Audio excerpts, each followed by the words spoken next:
Highs to start the week on Monday as we head into the biggest part of the earnings season yet over the next couple of days here. A ton to get to this morning on the earnings front. This is a market, though, that just continues to grind to the upside. Again, 5 straight for the Nasdaq in all-time high territory.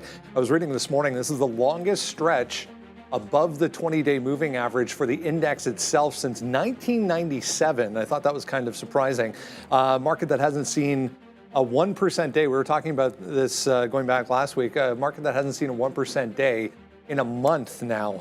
So volatility definitely grinding to a halt ahead of the Fed, ahead of huge earnings over the next couple of days, ahead of non-farm payrolls coming up on Friday as well. We get jobs data this morning also coming up. That's what just came out there. Goods trades balance for June.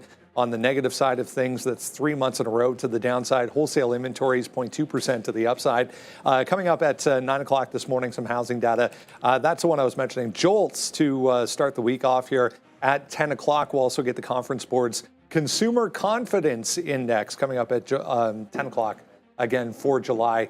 Major numbers, though, again, later in the week with GDP, PCE, and also non-farm payrolls on Friday. And we get to hear from Mr. Powell himself tomorrow. Can't wait for that. I wonder how it's going to look there with the new building. There's a whole lot to talk about today, Brendo. Novo Nordisk is absolutely getting crushed here in the pre-market to the tune of 20% on a weaker than expected report. That's we'll talk about that on the rundown. SoFi, kind of the opposite look. 10% in the green here, Brendo, with Anthony Noto really pounding the desk about the consumer. UNH down, PayPal also down. These are all earnings reports, likewise with UPS. Google coming out with, or Waymo that is, with another expansion into Dallas. Should be a good look. More earnings day, Brendo. RCL down 6%, but that was up markedly this year, so a little profit taking here on the back of a decent report. And Spotify also down 7.25%. Yeah, maybe a few cracks under the hoods as far as earnings goes. I was just going to mention that. Yeah, there's Spotify right now back to basically session lows here. Hovering around $650, went out yesterday at $700. And it's the forecast that was a bit of an issue for Spotify. UPS, the other one, as you mentioned, withdrawing their forecast altogether, pointing to uncertainty, economic and global economic uncertainty going forward. So a couple of misses, to say the least, to start things off, guys. Huge reports to come. Again, a ton of data to come. We'll hear from Powell. We'll get non-farm payrolls coming up at the end of the week. Going to be a wild couple of days here. It's real busy today, no questions asked. I don't know about this. So many names. Farthest away from the 200-period moving average since 1997. It's a little ominous because we all remember what happened in 1998. Well, at least I hope we do, outside of graduating high school. But no, seriously, there's a ton to get to. Right? We didn't even mention the stockpile reaching, I guess, like 1 million chips for NVIDIA. So they continue to rally, almost hitting $180 here in the pre-market for a fresh high. Yeah, Uber, that's unfortunate. There's a couple of negative stories there for Uber. But it really, in terms of movement, it's Novo that it's taking the cake. Like it's down 20% or 19%, but this was actually, it was down underneath $50 briefly. As, the growth is not where they want it to be, but I am pleasantly surprised by SoFi. SoFi up double digits. The problem with SoFi, 9%, not 10%. The problem with SoFi hasn't always been going up after earnings. It's been holding the gains. So I want to see what happens there. It was a great call for them and great numbers. Ooh, Bryn's back. And running away. Randy's just like, hi. Good to see, good to see. They want coffee, you know that. The floors look great. Oh, gotta use the mic. Oh, right. The floors look great. Apparently they're not the right color, though. It's not. What color would you paint them? I thought they were going to match the walls. Yeah. I think it would be kind of cool if they matched the walls. Jet black. Are you here to help the guys paint, or? No. No. No, that's not my job. What, you're just here for support, or? Oh, yeah. Supervising. Actually, yeah. Someone has to supervise. Yeah. All right, give me one stock that you were thinking about. If your father were to give you $1,000 and you were to put it somewhere other than Starbucks gift cards, where would you? What stock would you be thinking about? What's something? What is something that's trendy right now? Like what are all your friends into? Are they into some sort of a clothing line? Are Aritzia, probably. Aritzia, yeah, okay. All right, so go with some Canadian content with Aritzia. Yeah. But those puffer jackets, it's such a nice summertime flow right now. We're not buying puffer jackets, are we? You're Not thinking yet. ahead, though. Thinking Yeah. ahead. Thinking for the winter. Very smart, very smart. Yeah, I don't need a down jacket for that. You know, it's very nice outside. Okay, thank you. I would love a coffee. Thank take you, one, thanks. Randy. Right there. Okay, so there it is. Aritzia. Why not? Sometimes it's about. Ooh, it's always a good. I notice, at least with my kids, it's like sometimes they'll pick out these little trends, and then it's like next thing you know, these stocks are starting to go like Elf Cosmetics and like some of these other things that are really starting to pick up, like investing in Starbucks sort of 10 years ago and things like that. So, yeah, all right. Aritzia's not doing too bad. No, I mean, everything is. ATZ, is that what it is? Almost every chart is going to look fantastic. It's ATZ, this is right. It made me double check. No, it's not quite at 52-week highs, so why not? It's got a little bit of room to go. But obviously, we said it's going to be really, really busy. And then aftermarket, we get a few more earnings names. Mara is going to be an interesting one as well. So we've got to be buckled up, everybody. Like I see Andre setting up for Mitch. Oh, we do have Mitch. Okay, excellent. So he wasn't here. We didn't have Mitch last week when you were gone. Okay, Good to have him back. Yeah. He probably knew I wasn't here, so you know it was. Well, I think we were supposed to have Steve last week. Oh, Steve. Okay. Yeah. I think we're supposed to switch it up What's a the little. guy's name from Minecraft? Steve? Steve. Oh, what's up, Steve? Yeah, I mean, the futures right now continue. We talked about sort of the bump up that they've been having. The Nasdaq, the TQQs just continue to rock higher. Yesterday, we had that 89.50. We actually played it to the short side there in the afternoon. We wind up breaking higher into the close and come almost back up to today's high. Well, we're going to play long today on the TQQs again with Nasdaq up, ES up. Banking names, we talked about SoFi still going, JP Morgan looking to break $300 again right now. Coinbase, I mean, right here you're seeing Bitcoin 119 right there on the bottom. You see just flirting with it right now. So we'll see if Coinbase can sort of recover from yesterday. Novo Nordisk downside. Eli Lilly as well on some of that news down to 780. So that's been getting hit right there. UNH, maybe has UNH bottomed off of this last earnings report? Could possibly be. Got to dig into that to figure out if you still like this company or not. And if you do like it, why? But UNH pulling back as well here today. So I think it's going to be a SoFi kind of day. There's going to be a lot of traders on this. Obviously, this is what's been on a lot of message boards and whatnot. Over 15 million shares there, breaking the high. So that's always real nice. Getting above that level. Let's see if we can hold it. I think it was 7 or 8% expected move. So we're right there right now. It looks like we're trying to extend through there. VWAP always key, 2250. All right, 840. Like we said, we have Mitch here coming through, so that should be a lot of fun. And yeah, lots of names to trade. Whether or not it doesn't all have to be big tech names today. There's so many different sectors, so many different spots. PayPal came out with a report as well. That's to the downside. Our watch list is loaded with ideas. UNH, yeah, that's another one. And Avi, you were just mentioning that. There's a little bit of something for everybody, and we haven't even gotten into the small caps that are moving. And you throw those out there, and it gets. You could get more deal announcements. I mean, we didn't even get really any reaction at all from the deals in the last couple. Ooh la la! Thank you. Thank you so much. Appreciate it. All right. Go for those nails. You get some long nails over there. You're gonna scrape you up. All right. Cheers. Bryn, right? Thank you, Bryn. For that one. All right. Let's go back over to the desk. The boys are ready. All right, UNH, guys, just popping up in front of me here, back to the downside right now on the back of their earnings report. Again, a miss, but trying to hold 270 here for UNH. There's also a little one that keeps popping up as well. This SOAR, soars, soaring. 1.4 million float on this, 22.5% short.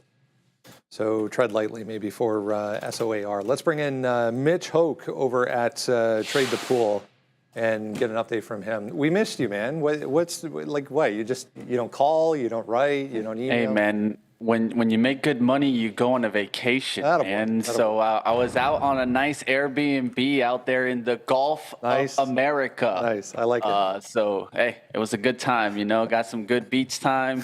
And sometimes I believe in the trader's break, right? You got to take a trader's break sometimes, just take some eyes off the screen. It's been a pretty hectic, like 2 months of trading. Been doing really well. Said, you know what, take some of those profits and let's go to the beach. Yeah, man, I hear that. The market, meanwhile, continues here. We continue to just float higher. Nothing terribly exciting as far as volatility to talk about. I mean, I think a lot of people were expecting more of a reaction to more clarity on the trade deal side of things coming out of Europe. I mean, the talks continuing with China today. We'll see if anything comes from that. Just high level as far as the market is concerned. This is the biggest week, you know, over the next couple of days at least to come as far as the economic data and earnings reports that we're going to get that I can remember in a long time. Just give me your thoughts here on the market first off. Yeah, some people call it glue your ASS to the chair week because that's what it's going to be like. With all these companies reporting, of course, your eyes go left, right. But I think the important part is sticking with the trends right now and sticking with the themes. That's what I'm always on, guys. Why? Because that keeps me with the flavor of the week. Sometimes it's going to be, let's say, small nuclear reactors. Sometimes it's going to be data storage. Sometimes it's going to be chip makers, right? But if you can find the flavor of the week, well, you can definitely go ahead and make some good money. I know that we've been talking about it, and I've been big on looking at conversations about U.S. chip exports that keep being talked about in the China conversation. Now, what are you hearing more of? More revisiting tech export rules. And just recently, Trump administration reversed the Biden era curves and green-lighted NVIDIA's H20 and AMD's MI308 AI chip. And these are the types of things that I think are very important. What were people paying attention to? Oh, they were battling about rare earths materials. Yeah, that was something, but there was a slight smidget in that report about export controls. And then what you saw? AMD start taking off. You started seeing NVIDIA take off. Why is this doing this? The market likes to price in action. I think the market's already pricing in a China deal. So by the time we actually get the news, it might be more of a sell the news. And right now, it's still the buy the rumor, right? So that's why I'd pay attention to also chip-making material stocks like KLAC and AMAT. I think those are two really great stocks here. AMAT has a really nice flag after a throwback look, long-term trend line. These are the types of stocks that you want to be looking at because if Trump's going to continue playing nice with China, let their AI grow and not restrict some of these chips, well, that's going to give these ability of these companies to continue pressing the AI gas pedal. Speaking of individual names, let's go right to Alibaba here. I mean, these have kind of been floating around back and forth on a higher time frame here over the past couple of weeks, maybe in anticipation of exactly what you were just talking about there. Is there an individual name that's standing out for you at this point, or maybe an area of their market to look at? Yeah, I mean, you could look at favorites, right, like PDD and Baba. Of course, there was a lot of play against PDD with that first kind of like battle against e-commerce and kind of bringing cheap goods from China. But I think this is also a part of the deal conversation, right? I think at the end of the day, China's bringing to the deal certain things that they can bring to the table, and U.S. is also playing nice with certain chip rules, right? So I think that the idea here is that both win and keep moving forward. If both can win and keep moving forward, guess what the stocks will do? Keep winning and moving up. So I think this is a really good area to look at China before you get the deal, because once you get the deal, they're going to start breaking these long-term trend lines and really start shooting up higher. And we know how the China trade is. It's more of a gap type of trade, so you got to be very careful. It's more like a swing entry. Use especially kind of weekdays. That's what I look at, week hourly trends into those strong days to get in on it. Then the next day, look for that gap up to really give you that conviction that you timed the trade right. So many question marks around that market in general. I mean, people have been very, very hesitant to, give it any confidence whatsoever. The EV makers especially have suffered because of that. Outside of this one, XPeng you had on your list as well here. Yeah, exactly. Because the truth is you got to look at what could have the biggest upside, right? And what has had a big upside as of late? Well, you've been seeing that the kind of the sales of Tesla go down. Right? Well, what happens when those sales of Tesla goes down? Well, a lot of in China, right? Those China EVs have really taken off. And what did they do? They started making a lot of deals with European side, right? So then now you're starting to see that China's net EV sales jumped 43% in the first half of 2025. And the Europe registration shows Chinese brands nearly doubling their share to 5.1%. This came from Reuters, but these types of information, they're giving you snippets of how these companies are starting to grow in Europe, and they're starting to take market share from Tesla. So with that being said, if they can get a trade deal here that can help their tariffs, right? They can continue bringing some of their vehicles here to the U.S. and continue to push higher. Nice little trend line here. You guys can clearly see it on the chart, right? We clear that, you got some open room to get back to those highs. All right, there's been so much catalyst and so much focus around the energy sector, whether it's nuclear, whether it's, I mean, take your pick, clean energy. We get this portion of this European deal that's now got LNG and natural gas kind of pushed to the forefront here. Where do we look as far as opportunities in energy as a whole right now, in your opinion? Well, I talked about 2 weeks ago, when last I was on, I talked about energy storage swing trades, and we talked about FLNC and BE, which were the two plays that I talked about. Why? Because this was all started to be talked about by Elon on Twitter. It was really starting to be hyped up, and FLNC was a little bit too gone, but BE was right there, and look what happened. A really good deal for Bloom Energy, and now it's starting to take off. Now you got to look for plays to be pulling back here. FLNC is one of those that is pulling back, so maybe we start to go for that one and look for this one to kind of lead. But this is a really good idea, and I think that we continue to look at this. Everyone's looking for the small nuclear reactor to be the solution for these data centers and AI infrastructure, but the truth is, at first, what's going to be the answer and solution is energy storage, right? Just big lithium batteries, and that's why I talked about lithium last time I was on. So continue to watch that materials trade. I talked about SQM, I talked about UUUU, and ALB. Those are your kind of names that have been really going. UUUU is a crazy ride up. That one's a little bit too far gone. Believe it or not, I got to swing short on that thing. I'm up right now. We'll see if I'm able to just kind of nail a short-term moving average pullback. But I think this is also an area to look for longer-term gains, right? This is why the themes are starting to stack up on each other. So the rare earths help the energy storage. The rare earths also help the nuclear trade. You're starting to see how important these materials are. So another thing to keep on watch is, do we start to see inflationary pressures in these materials? And that's why you're seeing so much focus come from Trump and focusing on copper and all this, because he's getting the advice that we really need to focus in on the materials if we're going to have all this growth. Let's go higher time frame here, or bigger picture. Anyways, coming up tomorrow, we'll get an indication at least, or somewhat of an indication, hopefully, from the Fed on how the rest of this year is going to play out. I mean, the Fed funds tool is still pricing in maybe 2 cuts by the end of this year. I was just looking, the 10-year basically unchanged today. The 30-year still kind of floating around unchanged as well. It seems like this market just waiting for something to happen. But I mean, to have a Fed benchmark interest rate that's the better part of 2 points above where inflation is at this point doesn't seem to make a whole lot of sense. What? Oh, no. Oh, everyone caught that moment last week. I mean, this is just a game, guys. This is a game with your investment dollars, right?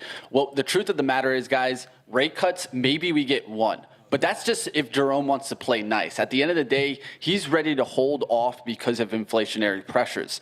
Regardless of the fact, there is inflationary pressure with these tariffs. And when they're going back and forth, changing, that's the truth of the matter is Jerome has to stay on the sideline. Until finally Trump says tariffs are completely done, the due date is done, and he says, I am done.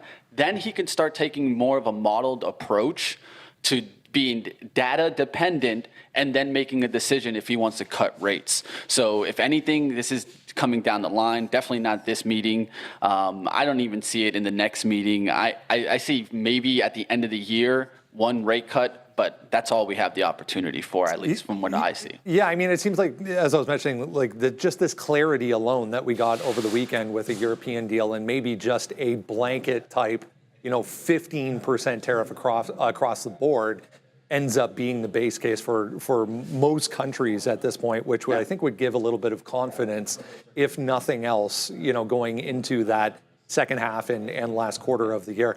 Real quick. The data trickles, right? The data will come in later, right? Because the 15% is set, but then now you have to see what are the effects of that 15%. Right. And so as a data dependent, he just needs to stay on the sideline and wait till he gets data on that tariff, how it affected the economy. Once he gets that, then he can make the cut. But until he gets to that, he knows he can't just assume that it won't affect inflation.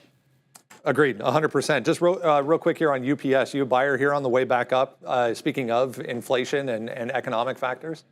I like FedEx a little bit more than UPS, but that's just because the setup and long-term UPS is really kind of, let's say, the bed with their labor deal. That labor deal really put them in a bad spot here.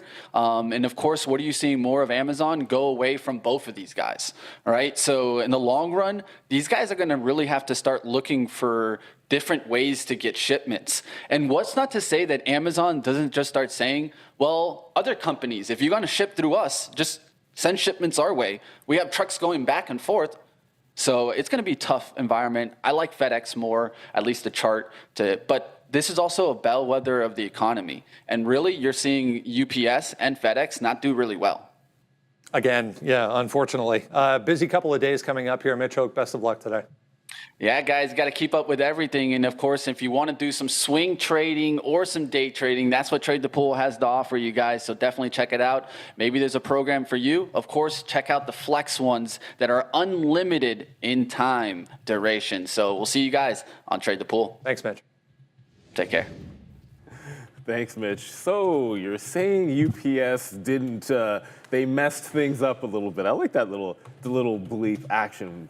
In the aftermarket show, we were talking about getting some extra buttons on the Stream Deck where we can have some sound effects. Oh, right. And then someone was like, we don't trust you with the sound effects. I'm like, what? Not me.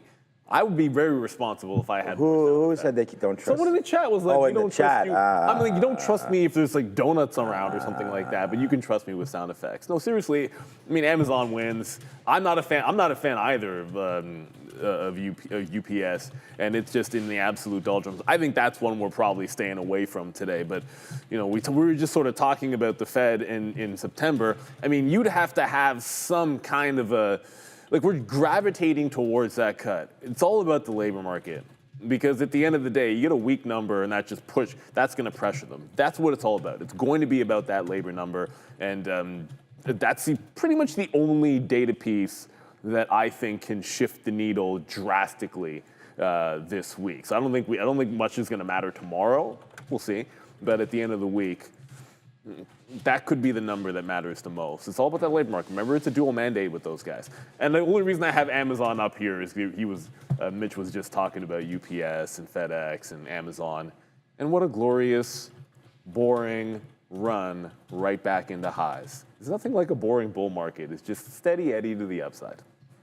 All right. Yeah, look, some great ideas there by Mitch. You talked about that BE. That's been a real hot fire trade there. Bloom Energy really been taking off. So great call there by Mitch. 26. I mean, it was a couple weeks ago, as he had mentioned, so it must have been down into here. That FLNC not as hot. But yeah, I actually talked about UNH as well, thinking that we might have a downside push continuing there on earnings. And just some of those good ideas. You always don't, as I was mentioning before, here's FLNC. You don't necessarily want to be in the same names as everybody else. And sometimes you got to play some kind of pullbacks And right there, FLNC coming back into $8. You know, another name there that keeps going upside as well. This is a name that I've never even looked at, so shout out to Mitch right there as well. 6 up to 10, talking about putting a short back on. So sometimes some of these names get a little bit frothy to the upside or to the downside. They get a little bit wasted, and there are buying opportunities. So UUU looking for that short, and then UNH potentially looking for that long. And sometimes, even despite all the bad news and everything that's out on some companies, most of the time when you're getting a stock that looks sort of the way UNH does, you know, you've had a lot of it come off already. So just kind of piling on here, you know, to what was once this huge behemoth in the Dow. I was wondering about a way of playing this is also maybe to just take the Dow Jones, the diamonds, and Dow 30, because if there is some recovery back in the name, obviously, you don't have single stock risk then. You have a little bit more diversification with 29 other names. Included in that would be NVIDIA, but it does look like we're breaking a little bit lower rate here on UNH, down 4%. Centene as well. All these names today aren't going to be great. And then trying to buy some value there. There it is, down another 1%. What about Merck? I mean, Merck's gotten hit as well. I mean, there's lots of names that we're going to look at here. Some of them have been upgraded, and some of them have been downgraded, and some of them are earnings plays. Let's go find the former with Adara. We have a very interesting upgrades and downgrades list today, starting with Sarepta, shockingly getting an upgrade here from Oppenheimer. This company certainly lots of highs and lows right now, though. Looks like a good look with a $37 price target. Generac with the Guggenheim upgrade this morning, and Rosenblatt actually weighing in positively on these quantum plays, both IONQ and D-Wave or QBTS getting positive notes there from Rosenblatt. Downgrade side of things, Albemarle reports earnings tomorrow. Ahead of that report, down about 2% with a Robert W. Baird downgrade. Domino's here, DPZ with a downgrade from RBC Capital Markets. Tapestry getting downgraded by BofA Securities. And last but not least, Western Union with a downgrade from Monness, Crespi, and Hart. Very interesting list across the board, guys. Yes, a very, very interesting list, especially double barrel on the quantum name. But first, let's give a shout out to Eddie Sarkeesian, the coffee money. I appreciate you, brother. You were there last week. Well, I mean, we love the generosity, as every page says right there. So thank you so much for that. And you know, it's just such a great community that we have. And I know this trading community loves the quantum names, right? To trade, probably a lot of people have made some shots in this, or at least swing trades, day trades, if you don't own one of them. And upgrades, downgrades, they can matter sometimes, but the trend is your friend until the end. QBTS has been riding it to the upside, riding that 50. Actually, you know what? You can't even, it's essentially, it's a hoverboard over the 50-period moving average, right? Like, it's bouncing over there, but like Marty McFly is just holding above. And what I love that float. You can see it strong off that trend, and so you know you've got the support of the 50 period and putting in the higher lows. But it's such a good buy area that apparently it just can't even get there. Sometimes that shows you how strong a move might be. Still want it to be able to squeeze through and make some fresh highs because this double top at 20 is a big deal. But this seems like you keep this pattern up, eventually you just squeeze right into that top break through $20. It just hasn't really happened yet. It's within a stone's throw. I think the day that it breaks out, I'm looking at like when 21 goes more, because 20's failed a couple times on QBTS, like multiple times. So I think you really need to see like 20 and a half or 21 go. That could happen this week. Maybe that's enough of a catalyst to get there, but you never really know with an upgrade or downgrade. Volume's only okay. Yeah, I saw DPZ on there as well. I thought we had Papa John's was buyout there. Domino's, what 56? What didn't I see Domino's on there? 56 share volume. But anyways, at the end of the day, this name not doing much. Remember, this was a huge runner for a while. Was it PZZA? Is that what Papa John's was? Let's just see, because I thought a couple weeks ago they grabbed a buyout or potential interest in the company. It was a rumor, I thought. Yeah, I don't know. Maybe nothing came from that. Okay, so I just wanted to see what this stock was up to as well. Kava, another name. We saw Chipotle and everything making some moves, and you know, Kava is another one of those names. If you can get this name down into the 70s, I think this is a good buyout. I mean, 70s would be nice, but down into this opportunity here, trying to bounce off of the 50-period moving average. Kava looks pretty good. On deck as well, Starbucks coming through very, very soon. So there's going to be lots of stocks to talk about here today. Upgrades and downgrades on that list, you know, not, as we said, not huge there today for those upgrades and downgrades, but many, many names making movements. And as we get ready for what is going to be and what is the biggest, you know, just net market capitalization week for earnings right now, 84%. I guess that's a number from yesterday. So I guess over last night, more companies beat. So we're north of 80% here on the S&P 500 so far with beats this year. So no point in this quarter, no point that thinking that these companies won't beat again. Hence why the Nasdaq and all that, as Brendan said, just keeps on making moves to the high side. We had a good move in the dollar yesterday as well. You know, everything trying to climb. Gold, Bitcoin rate. Bitcoin's kind of just chilling at 119. We sort of mentioned that. And then, of course, it's just hilarious yesterday that Michael, it doesn't matter. Michael Noss is not predicting anything. He was just talking that he talked to some people about potentially Solana making some huge moves. That, if you go back into the crypto space right now, 10x. I hate hearing all that stuff, but Solana 177. So yesterday was 190 something. So maybe 10x the other way, but down 5%. I own Solana, and that's going to be a problem. But some of these other names down to 78 cents right here as well. I feel like I have to refresh this. Cardano 88 cents. Sorry, there's Solana 184. So down 8% on the week. Down 8% on a week.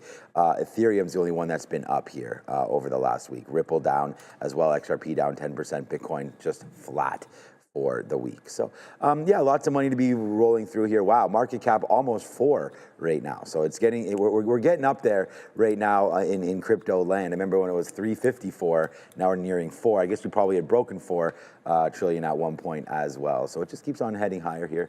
But yeah, let's count your money here. It's 9 o'clock. We have 30 more minutes before this casino opens up. So get those chips ready. I don't know if it's an all-in day or not, but we'll be rolling some dice right off the open. Let's go find out what names we're looking at. Get our watch list. It's in the description. Sharif talking about the market. 64.24, that's where we closed out yesterday on the ES December contract. Literally the same area we had closed out the day prior or Friday's close. The overnight high and the overnight low are going to be very much similar to yesterday's, with the overnight high being 42. So we'll continue to use that 64.50 as resistance to the downside. We won't even say the 100-point area because the overnight low's right at that quarter-point area, and we're above it right now. We'll say 64.25 as support. Yeah, into the gap here this morning so far for the Nasdaq, trying to come back to the downside, was up better part of 0.5%. If you haven't done so yet, make sure you grab that. Jump down to the description of this video. Top link will get you to the sign up page. All you need is your email address and you get the watch list for absolutely nothing. It's free. Comes right to your inbox every single day. Yeah, let's start with Spotify right now. That's the market. First off, as I mentioned, just taking out that pre-market low right now, trying to get back to the downside. Couple of red numbers here for Spotify, signifying a couple of misses on the actual individual numbers. Forecast kind of weak for them as well, which is a little surprising. They added users, Brendo, but as you mentioned, the finances don't look that good, at least for the current quarter. Let's talk about it. They added 8 million premium subs in Q2, topping the analyst forecast of 5, so an easy beat there. They also ended the quarter with 276 million premium subscribers and 696 million monthly active users, above that 689 expected by the street. But this is kind of where it all falls apart. A surprise loss here and a revenue miss. Reported a loss about 48, what do you call euro pennies, Brendo?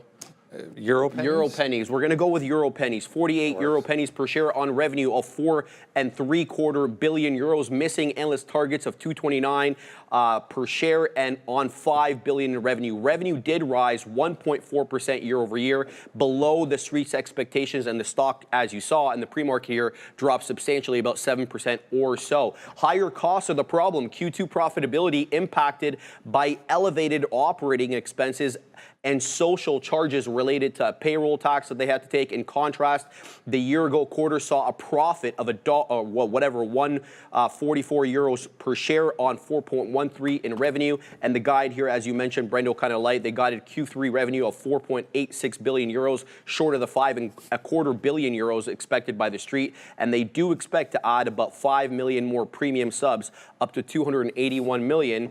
And the monthly active users, Brendo, are going to grow up to 710 million, according to the company. Yeah, podcast moat that they were trying to build themselves seems to have kind of dissipated, at least. It's not what it used to be anyways, with a lot of people going back to YouTube and other platforms. I mean, it's big $700 stock, guys. Thoughts here for Spotify?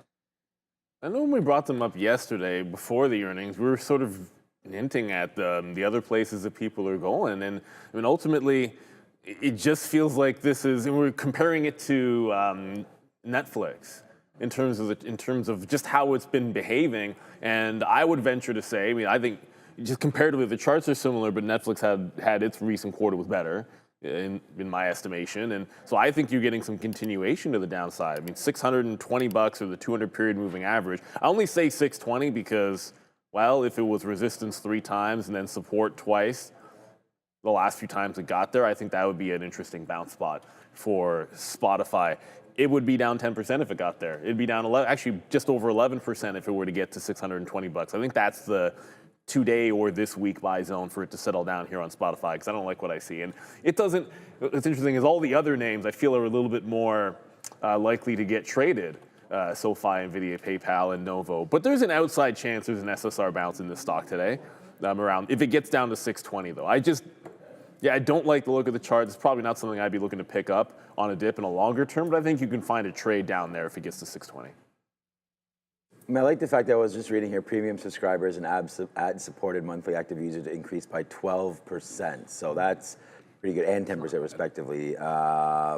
Guide lower, right? I mean, whenever you're guiding lower there, I mean, it's still a big number, 494 billion versus 515. But finally, Spotify, and I think it was kind of telling us the story here that Spotify was primed to potentially miss. I mean, you were underneath the 50 period or right at the 50 period moving average into earnings. So, you know, if we're going to look for something, I mean, now we can sort of move forward and say, okay, if the stocks sort of are pulling back like this, maybe there is something wrong with the business a little bit there. I don't necessarily think there is, but there's a lot of option now between Spotify and different streamers out there. I don't know if they have anything unique enough. You know, they were going up on, you know, they had Rogan. Now, you know, I can get Rogan. I mean, it's on Apple Podcasts, on YouTube, everything, all this kind of stuff. So obviously Spotify going live. I mean, there's always content that they can stream and that they can have advantages over. And I think there's always smart people involved here, and they'll get it all figured out. But you're at a really great level here of like 620 or so. Like, we sort of held this area. I don't like the fact that we're underneath the 50 period moving average. I think it's better to let it settle down. And if we can base somewhere around here, 620, then I think that that's where you would maybe step in, and then you could start using the 200 period as some sort of an out, or, you know, worst case scenario down at 560. But I think we're getting into an area. I've only owned Spotify on its direct list, which was I think 150, but it's been such, and I'm not in it anymore, but it's been such a nice, strong play. And I remember getting out of this name. I thought it was around $500 or $600 in and around here, and we talked about it on the show. And then it just kept on going. I mean, up to 780. So everything is due for a pullback. When I see names like Costco and Netflix and like other names that I think are really strong pulling back as well, no surprise here that Spotify, which has been a winner forever, continues to make this move. So I'm not even sure what happened here in February, but we had a pretty nice move back there. And then into April, of course, goes back into those levels. I mean, that's just the market dumping, I guess. But back into those levels on tariff talk again. So that's $500. So we do have a little bit of ways to go. I feel like it's just a guide thing, so I don't know, maybe give it another quarter or so. Definitely 2-3 day rule has to be in play here, down 7% to Spotify. A little more extended than I think many traders thought to the downside. SoFi here holding up nicely, just below $23. Did get above it initially on this move this morning. We're back below right now. Solid numbers right across the board. The guidance beat as well for Anthony Noto and crew. It was a good report all across. To be expected. We've seen this from Hood and SoFi. Let's talk about it, Brendo. EPS 8 pennies, beating the 6 expected by the street. Revenue rising 44% up to $858 million. Their highest revenue growth in over 2 years with 29% EBITDA margins. Major sector growth saw lending, Brendo, increase 32% year over year. Their tech platform 15%. In financial services, oh baby, 106% year over year, up to $303 million in revenue on the quarter. Let's talk about the guide. Full year revenue outlook raised to $3.37 billion, up to $3.31, up from the $3.23 to $3.31 earlier guided. Adjusted EBITDA up to $960 million, above the prior consensus, and the full year adjusted EPS forecast raised to about 31 pennies, and that's above the previous range of 27 to 28. So take your pick. It's above both those numbers, and they added added 850,000 new members, bringing the total now to 11.7. That's a 50% year-over-year increase in added members, and loan originations rose 64%, Brendo, up to 8.1 billion, with home loans up 92%, as well as credit card refinancing. Everybody wants to pay down their COVID loans. Also, crypto, really good here. SoFi is expanding AI tools for fraud prevention, dispute resolution, and compliance. And the company's also testing their AI chat bots with customer service features. So AI and crypto very much a focus for this. What do they call them? Fintech companies? I guess. They call them fintech, DeFi, whatever. Yeah. I was actually kind of surprised. It was #2 on Google Trends this morning, guys. Lots of people loving SoFi here today. A quarter like that, you should love it. That was, you didn't hear a single negative thing said. At any point, and the call was basically that as well. I mean, the growth has been fantastic. It's still got a small short float. Maybe not it was over 20% some time ago, but maybe not as big as it was before. But when you see something like this, now caveat, and I'll get to it in a second, but the caveat with SoFi is I've seen double digits before, and then it sells at the open on earnings. So we've seen this story before, but it's been on an absolute tear. The prior high is about 22.80. So I think as long, kind of put over under to that level, and it already dipped there once. So as long as we hold on to 22.80, I'm looking long over. But if we lose that level in the opening range, I know the drill, and the dip, when it loses that big level on SoFi, tends to be a little deep.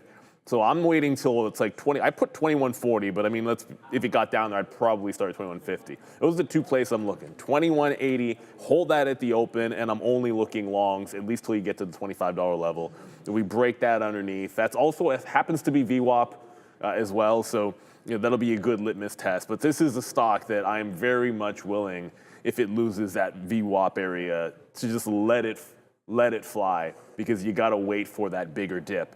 We've seen SoFi do this so many times where everything is perfect and it's gapped up, and then right at the open it fails the high. Or you get one little breakout and then it fails.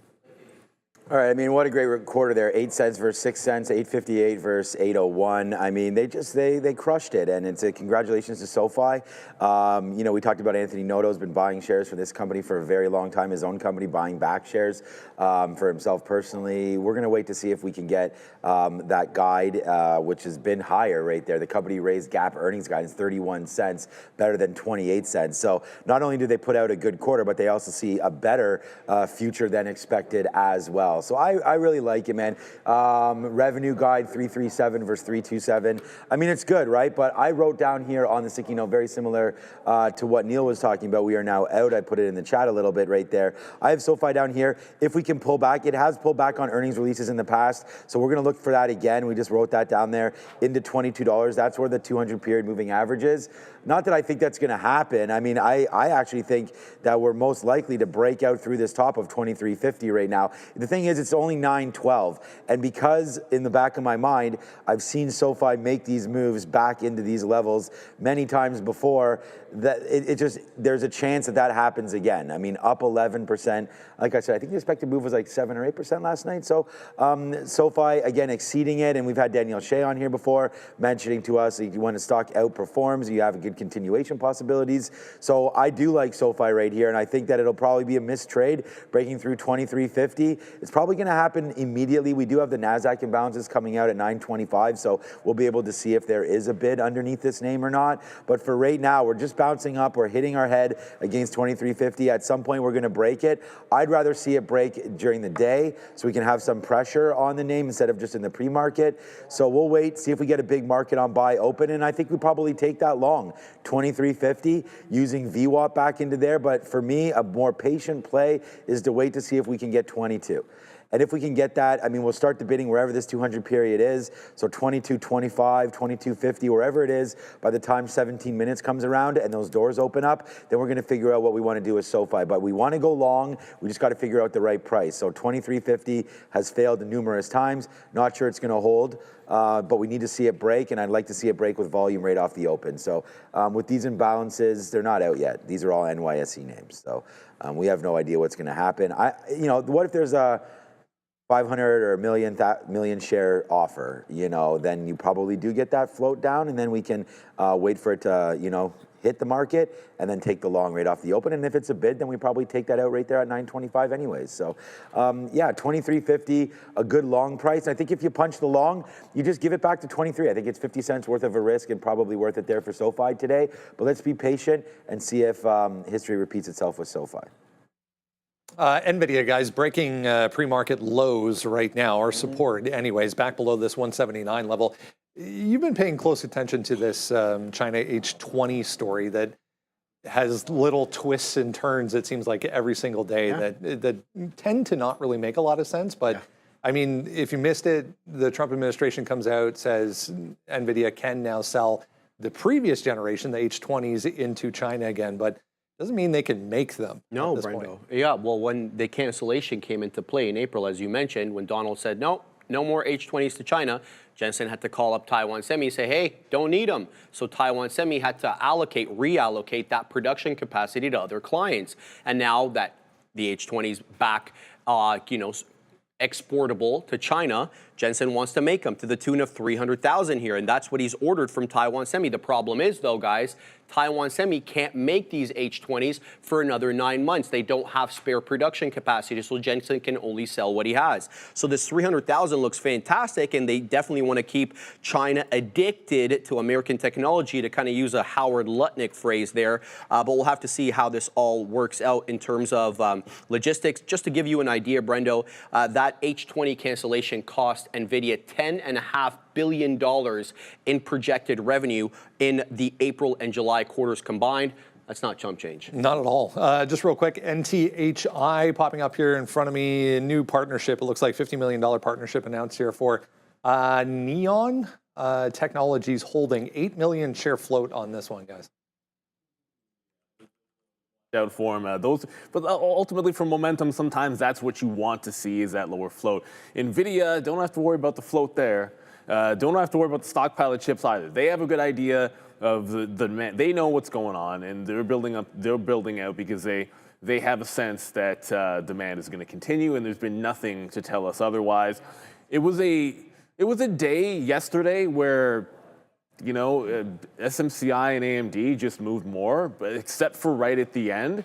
So NVIDIA leading the charge this morning with the gap up. I liked it back into 178 if we're not breaking 180 for NVIDIA. And then, of course, I mean, the trend is so good on all of these. And yesterday, I almost said SoFi. SMCI was just a huge mover.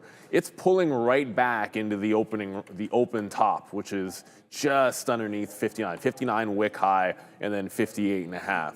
That's almost like that dip buy zone coming in right off of the open. So it feels like this might get there first before NVIDIA tags a 178 for a bit of a test. But those are the two names that I'll be watching. Oh, well, I should... I'll throw this one in there, just because until this closes above this gap down, I mean Intel. Until Intel actually breaks this little gap high, I want to be fading into it, right? So gap down on earnings, and you've got essentially the same top a couple times, pre-market top and then open top at about 21.25. Until that breaks, I want to short every fail of that level on Intel. No real catalyst for it to get there, but then I didn't think it would get there yesterday either, and it did. So that kind of came in as a secondary play. If I'm shorting a chip name, it'll be this one. Otherwise, going right back to the well with SMCI and NVIDIA. All right, yeah, same thing for me, except for I'm on the AMD tip. I mean, AMD yesterday was an absolute monster trade, and it was breaking through the open. Let's see if we can do it again. I mean, we don't get as much good as... The news flow isn't as great this morning there, but I was just saying that watch out for the huge momentum. We got to stay long on AMD. I mean, I didn't have AMD written on the sticky note for many, many months, it seems like, and now I'm looking at it every single day. I mean, this is that momentum that we're talking about, just like straight up. I mean, no one's standing in the way of this thing. We do have obviously some opportunities to go short, but I don't think that opportunity is right now. Breaking through, if anything, it wants to come up here to look at this 190 area, I would think. With earnings, we have everything ahead of this name. Let's just figure out what it wants to do today. 176.50 break long. You're up 1.12% right now. I If we get back into the closing price, that's a great spot. That's 174. Those are the dip opportunities. With the Nasdaq making this kind of a move here, I was actually just looking for this morning. We don't have too many data points, right? I mean, just looking out at what the calendar looks like, we've already gone through some of this. At 9 o'clock, Case-Shiller, so that's through. 10 o'clock, JOLTS job openings. We have the big job number this Friday, and then consumer confidence at 10, so that could be something. But other than that, I think we just try to play the momentum on it on AMD, wait for stories to develop, and yeah, let's just take the long. I mean, I don't really see any reason not to like this name. Yesterday, right off the open, again, we hit this break right there, that pre-market break. It doesn't happen until about 2 minutes in or so, but still, there it goes through 170. 170 is such a better price because it's key. And obviously there's option eligibility there as well. So right now you're at that 175. And that could be another level. So that could be supported right off the open. I'm going to wait to see if we do get some pullbacks in this morning. I don't know. There's a lot of, like, I know we're talking about NVIDIA here, but most of these names on there, Spotify was a miss. SoFi obviously was a good report. We've already gone over that. But now you have PayPal's coming next, and then NVO, UNH. I feel like there are a lot of negative stories. Uber on there as well. So I'm not sure the market should even really be up this much, but again, ahead of big earnings this week, anything can happen. And if we get these big hyperscalers talking again about more CapEx spend, I could see both NVIDIA's at the same levels. I mean, we could talk about NVIDIA breaking through. I know Neil did. So we're going to wait to see what winds up happening. My idea will be on AMD. I just don't see a slowdown in the business right now. So I think we got to stay long, just a matter of what price and if it gives it to us. So we'll try to be patient, but that pre-market break, if it happens right away, I feel like I got to be involved. PayPal trying to break lows right now. It looks like the earnings call has wrapped up. Last comment I see anyways was a better part of 40 minutes ago or so for PayPal. So interesting comments. CFO straight up saying that they are seeing some softening in retail spending, which is part of the reason that this thing is down this morning. The forecast not great here for PayPal. No, the guidance was not that great, Brendo. We'll get to it in a second. Sorry, no animations over, or no pictures over here. Adjusted EPS came in at $1.40, guys, beating the $1.30 expected by the street on revenue of $8.29 billion, again ahead of estimates of $8.08 billion. Sales rose about 5% year over year, and the CEO Alex Chris emphasized a shift away from low margin streams. Now let's talk about how they did in their different segments. Transaction margin dollars rose 7% to $3.84 billion. That's 6 straight quarters of growth in that particular segment. Total payment volume, $443.6 billion, topping the estimates. And active accounts climbed about 2% year over year on the quarter, up to 438 million active accounts. Let's talk about how Venmo did, another big revenue source for them, grew 20% year over year, growing like they did in Q1, about 20%. Venmo payment volume also rose 12%, the fastest growth rate for it in about 3 years. But this is kind of where it all falls apart. The Q3 EPS guide, they guiding $1.18, $1.22. That's sort of at the midpoint. The midpoint is 120, and that was consensus as well. Transaction margin dollars rose 4%. Full year EPS guide, though, Brendo, $5.15 to $5.30, kind of at the midpoint there in the free cash flow guidance, $6 to $7 billion. Just seeing a couple of comments coming across here from Novo. We'll get to it in a second here, but NVO didn't really move on it, but heads up, this one coming up next, down huge. It wasn't like it was all that bad with PayPal. Like you actually had some beats. The guide wasn't bad, and ultimately, ball don't lie. It's bouncing off the 50-period moving average. Like, that's about all I can give for you. Like, I don't necessarily want to catch this one to the long side when it doesn't seem like the price action has been all negative so far, and this one gets to 71. It's weird how this plays out sometimes. I find that after earnings, the amount of times that a stock going SSR ends up randomly at a pretty significant level, it just seems pretty high. And if this got to $71, that's this level here from the 11th, so go back a couple of weeks. I think that'd be a better bounce spot. I'm inclined to think there's a bounce on this today just because it didn't seem all that bad, but the real level's down at 71. So if it's not if it doesn't ever get down there, maybe it just sets up one of those long trends. Like it's already got one in the pre-market. Maybe it just has like a long trend that can break later on in the session or later on in the morning that I can play. Because this is not one that I want to short that happens to be down. Yeah, we saw XYZ get involved here with the S&P and that announcement. So that's sort of that bump up right there. They're going to be down 1%. I think if you're going to look for some strength anywhere, maybe it would be in this name, getting a little bit of a hit there on nothing that they have done to themselves. So it's starting to work out here. Nice little break up through $80. This could be a good long. Again, no volume, 76,000 shares right now. So there's not much going on. But we'll have to wait to see what winds up happening there with Block. But yeah, PayPal. I just think all the attention is going to be on SoFi. I mean, you are starting to go a little bit lower. PayPal's been a really good performer as of late. They had 5 or 6 straight up days and then the pullback right into the 50-period moving average. So, when I was reading over this number there, adjusted earnings of 140 beats 129, sales of 8.3 billion beating.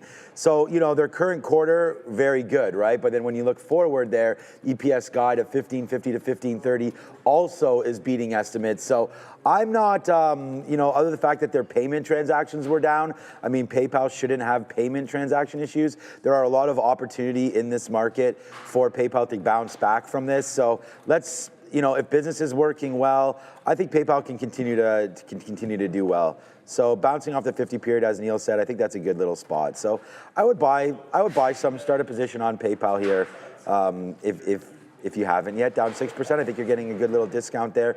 Fintech names will be hot again, and they are in certain spots, including SoFi right now. Here comes the imbalances. They just got dropped there for the Nasdaq. I don't really see anything as of need right now. I mean, all these Nasdaq names are nothing that we're looking at. So there's SoFi actually. Oops, I just saw it.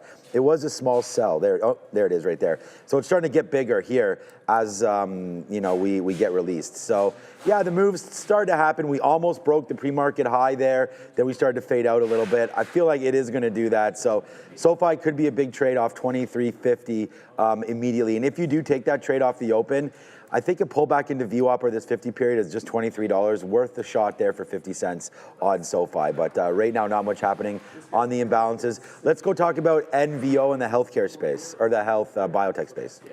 Had to zoom out even further here on the daily chart to figure out where we are today, all the way down here, so easily below that April low for NVO. 51 coming into play here, just getting crushed on a guidance reduction. I mean, straight up saying the Wegovy penetration within their cash channel has been lower than expected. Right across the board, I mean, increased competition, a lot more options for people, making pricing coming down.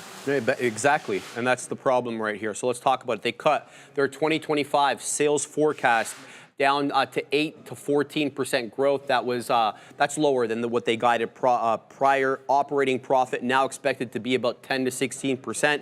Both are lower than expectations. Now, to build on your point, Brendo, the lower guidance is kind of driven by slower growth in both Wegovy and Ozempic, these GLP-1 drugs that we're seeing a lot more of. Wegovy uptake in international obesity markets was also lower than expectations, and growth headwinds kind of include competition, pricing, as well as the increased compounding of GLP-1s. They're being made on site in compounding pharmacies, and that was allowed by the FDA so long as there was a back order on the actual drug. That hasn't been the case for some months now, and Novo Nordisk as well as Eli Lilly are very, very much in litigation with a lot of these companies to stop them from doing that. That obviously takes time, Brendo. So full H1 first half results will be released August 6th, but this was a preliminary look. Yeah, and worth noting all of these, anything involved in this group down on this morning, including Eli Lilly, guys. He obviously is going to affect Eli Lilly, but not nearly as much. Eli Lilly looks way better. I just don't know what's going to get Novo going again at this point. Like on the weekly, you can get an idea of how far we've come back. You go all the way back to 2022 when this run started and it was just underneath $50. You're now at 54. You're within just over 10%. Like where this bounced is almost back to where the party started here. Like back to square one. Like come on. Eli is still up like 4x from those levels, or at least 3.5. I'd have to double check, but probably closer to 4.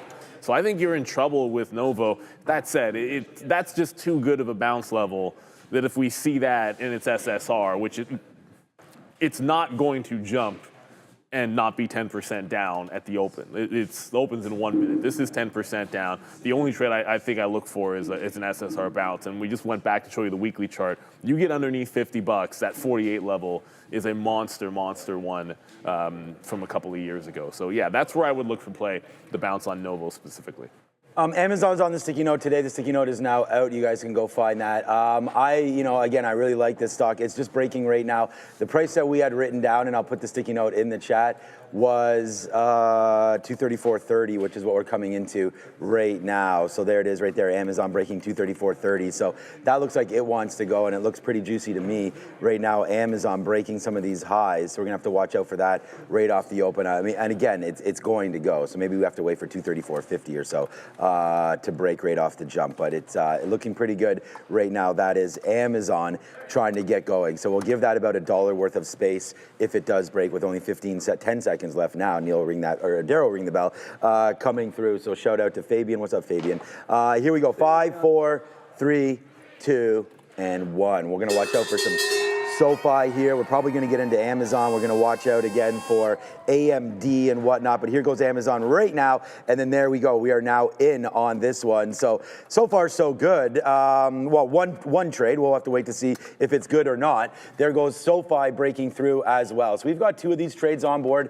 right now. Let's get some out. Trying to play some kind of momentum. There goes Amazon. There goes SoFi again right now. Nice little bounce there to the upside. So let's wait to see. Give it a little bit of room. We did cash out of a little bit of that trade right now for SoFi, but there's the early pop on what was it a buy and bounce? I can't remember. Yeah, it was a sell and bounce on SoFi. So Amazon turning around. We got something. No, we didn't get anything out on Amazon actually. It breaks through and then only goes about 20 cents. And here's a little bit of a pullback, but watch out now. All these breakouts are coming back in, so you got to have stops for sure. SoFi, good couple outs there. Let it settle down, but it is trying to fade out just a little bit here, SoFi. Oh, just one note. I forgot to mention Uber was in my note, but Uber, we talked about the bad news. It was a Waymo thing and looking incredibly weak, but I'm playing it in front of the pre-market lows here. Sorry, check that. Pre-market resistance here at 89.25 to see if we can't get in and out of that one. We did have NVIDIA go down to 174. It just pumped to the upside after getting... There's your sell off the open. There was no sell and bounce, I didn't think, but 178, that was the first level to look for myself and NVIDIA. I did think we'd have a better chance at getting SMCI first, but it doesn't look like it's going just yet on SMCI. That one's breaking out through 60. It looks like we're not going to get the dip into 59, and we'll have to join that party at the 60 level. All right, there it is, man. It's $1 club right there. Is your #1 trade so far. I mean, Neil probably got a good one there. I do like Uber short. That was the only short idea that we had written down. But there goes SoFi, and bang, that's your banger of the day right there. So we'll props it up. But it looks like it's going the other way right now for Amazon. So we did get excited by trying to punch that long. But it's right now into a spot where we need to be worried for this trade for sure. Breaking through 233.50. That's going to be an out for me right now as there it goes. But what's going on? Uber's tanking? No. Well, Uber's going down. It's NVIDIA. Well, I want Uber to go down. I don't want NVIDIA to go down. NVIDIA is still battling that 178, and we're still on the Uber chart. So oh, yeah, there goes Uber. It's not breaking yet. There we go. Sorry, one's Nasdaq, one's New York. I hit enter too fast. Oh, SoFi at least. I have my stop 177.5 here. If we can hold that, great, but it's not looking too good for this bad boy. As NVIDIA head to the downside, SMCI, okay, SMCI is holding at 60 for now, but if we lose this 177.5, remember yesterday, it was a dip and rip there in NVIDIA, so I don't want to miss an opportunity. This goes green and starts breaking out, then we can have an opportunity where we can add to this position, I think. So a little bit of a bounce happening as we speak. I want to see this close holding this 178, because that's the big level for us on NVIDIA. Uber just tagged 88.25, so I got a couple of legs out there, but it's the longs that... I mean, the Nasdaq is pumping right now. Oh, boy. So when you're looking at dip buys and the chip names, maybe the chips aren't the lead today. And neither is Tesla. That's down almost 1%.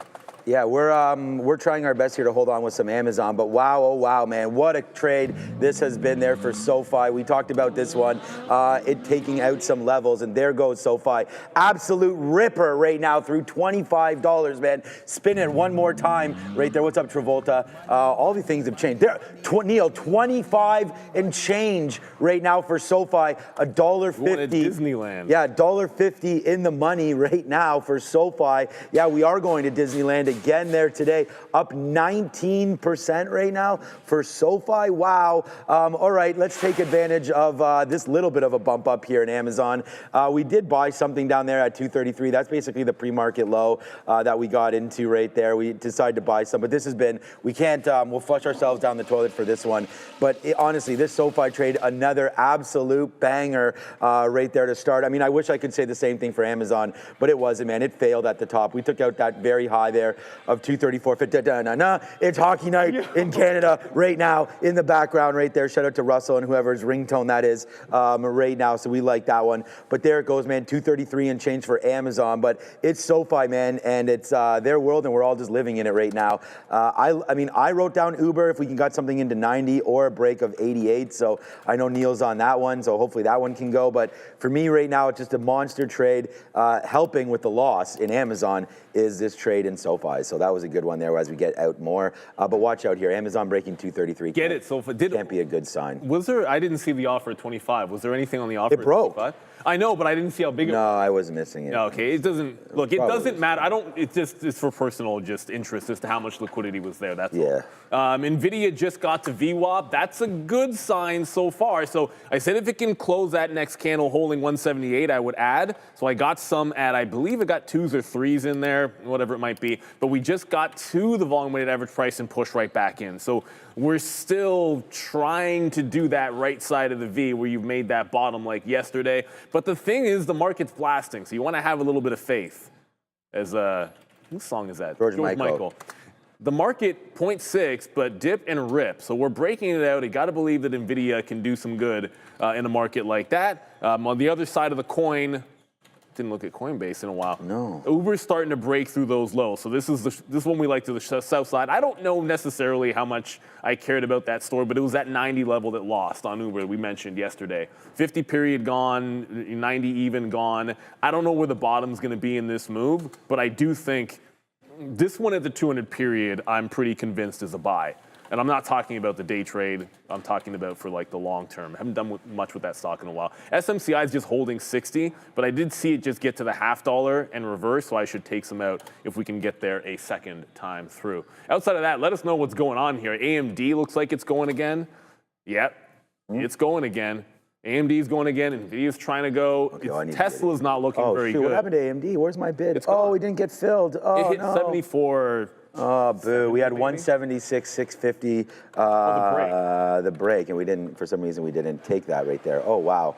Okay, well, there it goes. I guess it's because it ticked all the way up there. It was quite a big break right off the open. Oh, man, up to 178. What a missed opportunity that was there, as we took Amazon instead, and we should have just, again, stuck with the crazy momentum. We had AMD. I mean, AMD's written down right here, one as the biggest trade of the day for me, and missed it. 176.50 long, or pre-market top break, and there it goes. And instead, there goes Amazon right now breaking through 233. So we'll slap a fail on that one as that turns around and goes the other way. But wow, that AMD, what a missed trade. I mean, we had it written down. And I don't know, I just didn't take it or missed the price. I mean, I still see I have a pending bid here, so that we can cancel that right now. But there it goes right now. SoFi, we've been getting out of that one. We took the hit there on Amazon, but SoFi is really working out. We took some more outs there at 25. We'll see if we can get back up into that level. It's starting to ramp up again, but look at the Nasdaq, man. It really wants to go. It's flying. I want to give Amazon another shot because I don't really know why that's beat up so badly here with the market going to the downside. So I don't know, man. We can upside, you mean? Yeah. Market going upside, yeah. Amazon going downside. So I don't know. Right into yesterday's closing price, 232.70 right now. It's fine, but it sucks because we made some money on SoFi. Gave it back on. Well, guess what? I mean, Apple's breaking its low of the day and is flat on the session. I'm so upset about that. You know, Microsoft. I got some bad wicks on Apple. That chart. Thank goodness that Apple's actually not on the plan to trade. Microsoft is breaking out the top. So you have like one of those markets where, yeah, like some things are super strong and then a couple of other names are looking relatively weak. Tesla's at its low of the day and continuing to head to the downside. I like 320 on Tesla. It seems like that actually could be a possibility, even with the strong market that we have in here. NVIDIA's looking pretty good, but I did make a keystroke error in SMCI, and that was essentially getting it all out when it went through the 60-40 instead of just taking a piece. I'm going to get back in front of 60 even and just throw my stop back in. We do have our stop there. NVIDIA is climbing, but it's having some trouble with 179. So it just wicked the top at 179. This is a play into 180 because 180 is its own break, right? So two separate trades, 178 to 180 ideally. And if 180 breaks, we're going 180 long. You know, you're gonna take, when NVIDIA is going, you're just gonna take the big even dollar breaks for that scalp trade.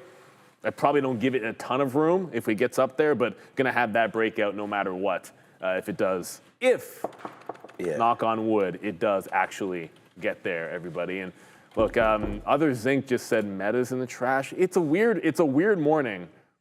But Meta is not really in the trash. That's just rinsing in both directions. So I consider that one not to be all that bad. Apple was a concern. Tesla's a concern.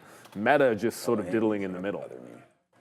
AMD is going to bother me because it was such a decent opportunity there. Okay, Novo Nordisk again today. Let's go have a quick look at what that name's doing. Yeah, downside push obviously happening right there. $68 down to 50. Trying to get back through VWAP right now. So $55 and change for NVO again. Yeah, make sure you do hit that like and that subscribe. Gapping down 2025 sales growth forecast 8 to 14%. Weaker than anticipated demand for Wegovy right now, sending this name back into the downside. We did have a downside push as well for PayPal there early, and it looks like it's trying to find a base there. We talked about $70. Looks like it gets a 71 in change. Right now, though, we got to go back over to Adara. Keep an eye on SGD, Safe and Green Development. This is a small capper that's run before. It did run pre-market as well. Trying to get going again off the open. Obviously well below pre-market highs, though. We don't have any news on this, but we do have a bit of a notable float. 1.34 million share float. Market cap $1.84 million. So small float, small market cap, no news. And former runner. What a look here for SGD. Back to you. SGD. Do not know SGD, but we do know Tesla. Tesla's looking, look, we're talking about the difference in the market here. Like, you have the chips are joining the party after dipping a little bit here, but Tesla on, as far as I know, there wasn't any kind of a negative catalyst for Tesla. 1%? It's down only 1.5%, which doesn't seem like a lot, but it's a heavy candle off the open. We're into 320, I should say, almost at $120. If Tesla gets to $120, we back the truck up, but that's not the situation. 320, that's the level I'm looking for this curl here. And it might be, it's still trending down. So you want to give it, if the market's, if a stock is trending in a direction and you like a price, you know, let it get to that price. I'm trying to be patient with it. SMCI, I did get back in at 12. It's right back, and there's sellers at 40 again, so I'd probably just put 42 because I feel like I put that price all the time. But we're bouncing off the 60 level. If we lose 60, I think I'd jump out of this and wait till it gets down to 59. Not running nearly as crazy as it did yesterday at the open, but certainly still relatively strong. We'll see if we can't scalp some more out of this. NVIDIA is still really going here as well. And just because I see Cisco in the chat, is that Cisco? Not the real Cisco. Oh, I've been looking at the chat. Spot. I'm so upset. Almost 10% down. Spotify. Yeah, I don't like them. This is one I don't like. And it could hit that SSR level of 620 today. And we're sort of discussing like all the other options that everybody seems to have. Not a great quarter by them, and it's not reacting very well off the open either. In a strong market, if you're having a rough day today, it's saying something about the stock. Sometimes. I mean, I don't know. I like Tesla, and Tesla's not having a good day. Yeah, neither is Amazon. But what is AMD? I cannot believe. I'm really. We talked about taking that break. It's the #1 trade idea, and it just didn't. I missed it, and that sucks. We have to get over it. But there goes AMD. I mean, we talked about trade this strong momentum plays, and there it goes. Regardless of what the Nasdaq is doing, and we're stuck in an opposite name. This does not want to go up, by the way. So we just tried it again right there against the lows. So if it does break through 40s, we're gone on Amazon. Every time it tries to make a move higher, it just gets hit back down. So I'm obviously a little bit worried here as the Nasdaq it just tried to get through 70. 70s there. I might take something off high 70s if we can. It just keeps on stopping right there. So, and then we'll just have to sort of regroup and figure out that this does not want to go.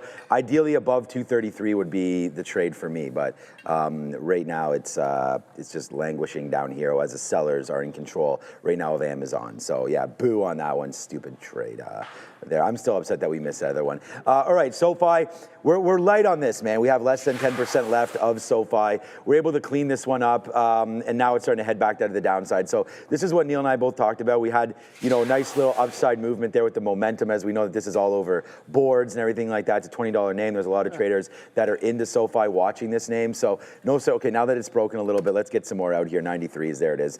Yeah, so that was a good trade there on SoFi. Play the momentum early and then watch it fade out. There is no fading out, unfortunately, with AMD. We'll wait to see if we can get that back in. And another big runner that we like to look at, obviously, on the show, Palantir. That's faded back out as well to the 200 period moving average, 158.50. It takes out, I believe, brand new all-time highs above 160. Where did it get yesterday?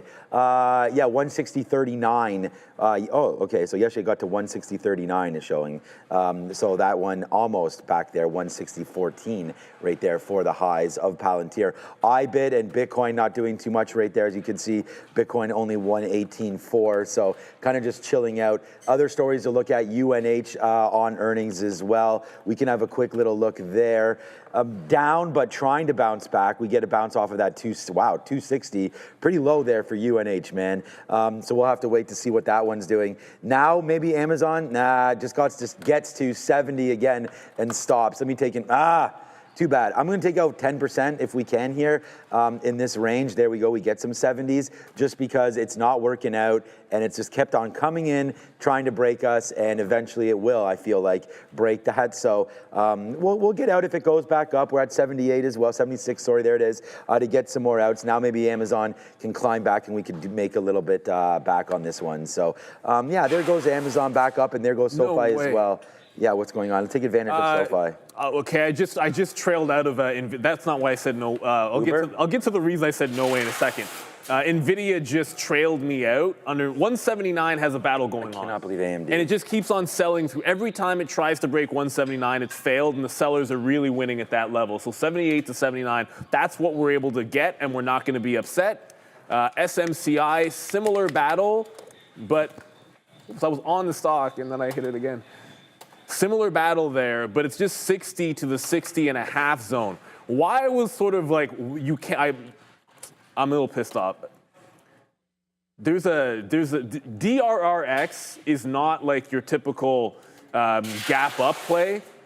It's not your typical gap up play. This stock is up 300%, but because they're being bought for $1.75 in cash, plus an absurdly large potential. I think it's like the market cap was only like tens of millions, but there's an additional potential payment of like 360 million, which is like 10x the deal price, depending on certain endpoints getting met for some drug. So it has a ridiculous amount of upside.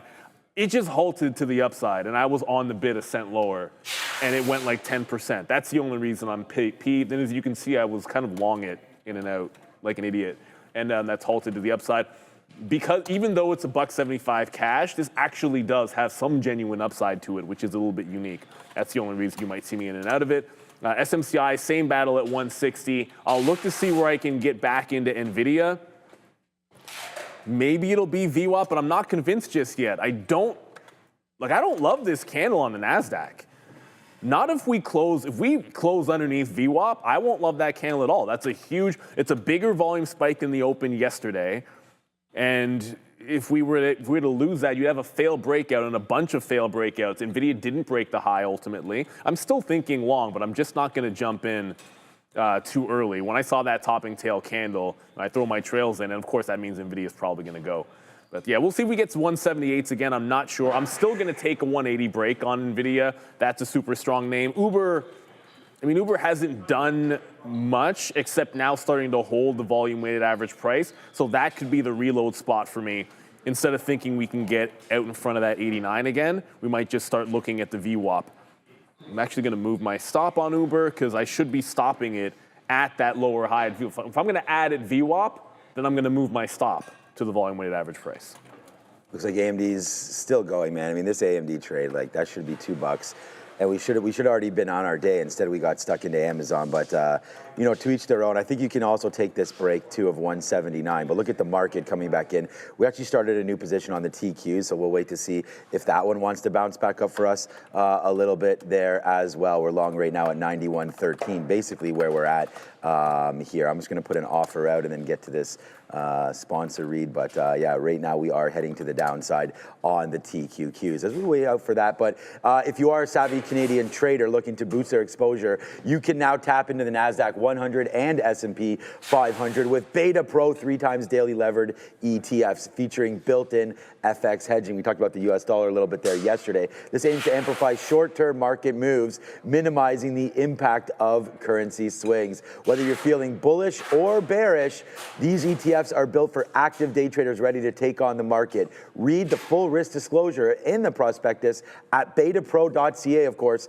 before investing. So we want to thank Global X and Beta Pro. Great product there. Go check it out if you're looking for levered ETFs. All right, so more outs there on SoFi as it come back up into this area that we've had resistance on before, 2460 to 2470. So again, great earnings report. I think it surprised a lot of people. And there's that big sort of FU candle to the shorts. So there it goes, breaking through $23. Nice move to the high side right there. Okay, it looks like the TQs just fell through. The Nasdaq just nice move down right there pretty dramatically. So Apple's tanking. Apple tanking. Okay, so that makes a lot of sense there as the market going down with it. We were saying this morning early that there was not the greatest news out there. But, No, it was a lot of negative earnings. Wow, look at Amazon too. Well, Boeing, I'm hearing some stuff out of Boeing, but I'm not really.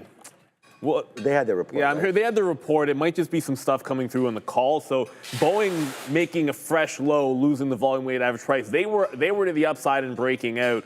And unfortunately, it's just another one of these negative names off the open here, and it's not really looking all that great at all. Like Apple, I think Apple might have started that turn. There's not a ton holding up here. I'm looking over at some of those chip names. You might want to keep an eye on, you know, the NVIDIAs, AMDs. I keep wanting to say SoFi. SMCI. Yeah. They both begin with an S, and SoFi reported this morning. So, you know, if I'm in SMCI and I say SoFi, I probably mean SMCI. But the chip names are starting to give it up a little bit. You're underneath the volume weighted average price. You're starting to fall back in here. I just saw Tesla broke the low of the day. It's not looking very good for this market. And I didn't have another short idea outside of Uber that wasn't Intel. And Intel is nowhere near the level I wanted to short it, which would have been like 21 and change. That's down 0.7%. I might look at the volume weighted average price there. And here comes SMCI. It's probably going to break down. If we lose 59.80, I'm out of this thing. But every time it closes holding that 60 level, I tend to jump back into it. So for now, this is holding up, but I don't know how much longer it's going to be able to withstand this move. Yeah, we're here on AMD now, so we'll go back into something that we have at least a chance of winning on, it seems like. Okay, finally, nice little pullback upside now for AMD. So what did I miss? Yeah, the break of AMD through 176.50, but we're right back on it right now, looking to make some damage, put on some damage reports here on AMD. So there it goes, man. We bought the 178 dip buy. You know, its high of the day is 179, so if we can start to even just collapse them out, even right now, I think we should be pretty happy with that. Nice little move higher here. Okay, there it is. Gets them out in the 60s. Perfect. 165, there it goes. Yes, sir. Finally, let's go. Nice little move there on AMD. So getting some of that bad Amazon money out right now. So good move up there. We'll see if it can break. Now it's coming back in just a little bit. So pretty volatile here as the market doesn't seem to want to go higher, but we'll see. 23.5 still. We're still up on the Nasdaq, but let's just start to empty out some of the clips and not hold on too much to some of these longs. I don't know if the long is right or not there today, but we'll go back into a momentum name, the name that we should have been all over in the beginning, and we just missed that first breakout trade that we've had numerous days there. But let's just play the momentum long again here on your friend and definitely mine, AMD. What's up, Adara? This session, Boeing, as we know, it's dropping. I was looking to see if they have their conference call yet for earnings. They actually have not. So BA, if you're trading it, watch out. 10:30 a.m. I'm seeing is when that conference call is going to start. I'm seeing some comments from MRK. Merck apparently working to increase demand for their Gardasil in China. Nice bounce off the low, but MRK certainly gapped down and selling off the open. I want to let you guys know as well here at 10 a.m., just a reminder, JOLTS job openings and CV consumer confidence. So 10 a.m. numbers coming in about 7 minutes. I'll have those for you right here at this desk. Back to you. All right. Wait a minute. What you got going on over there? Thank you very much, Dara. Well, I had to hit the thank you Adara button. Oh, there's a thank you, Adara button. It's a. Thank you very much, Dara. So the Donald Trump accidentally said that in one of his press conferences. Oh, okay. And so we finally clipped it. Oh, nice. Good. Like Well, thank you, Adara. I'm saying we, like it's not just straight up Fabian. Like Fabian got it and shortened it, so it's absolutely perfect. So every time I remember, I want to be able to use that key. There's a dollar club finally. Yeah, finally. Look, actually, finally we have that key is what I was sort of mentioning there. Yeah. But sure. I'm still a little bit concerned with this SMCI. It just lost its volume weighted average price, so it's scalping off this level. But look, it's lower highs with the same bottom. So the money fills aren't above 60. They're actually in the 59.9 range. But how about just wait for this to break the trend the next time? I'm not going to keep buying every single dip into a downward sloping trend. I'm going to wait for this to break out that trend, or just jump out if it loses 59.8. The market continues to look relatively weak. That's going to mean Uber is probably not going to get to the volume weighted average price. The bad news was Waymo going into, what was it again? Was it Dallas? Yep. It's Dallas, right? Yep. Yeah, Waymo going into Dallas was the news. And there was some tax thing in the UK as well, which was apparently bad for them, but I think the Waymo thing is a bigger story. But it just made a big hammer down into 87.5, so my trail's gone in to the prior bar low. If it breaks above about 87.70, I'll jump out of that one. So Uber falling with the market. They did have their own catalyst. I think this is going to be a very good buy at some point. We're not necessarily there just yet. I think you got to get down into the lower 80s. It's only at 87.5. I'm missing all the trades, man. But that's right in. It starts to get into some prior resistance levels on Uber. Don't need that trend line because that's gone. All right.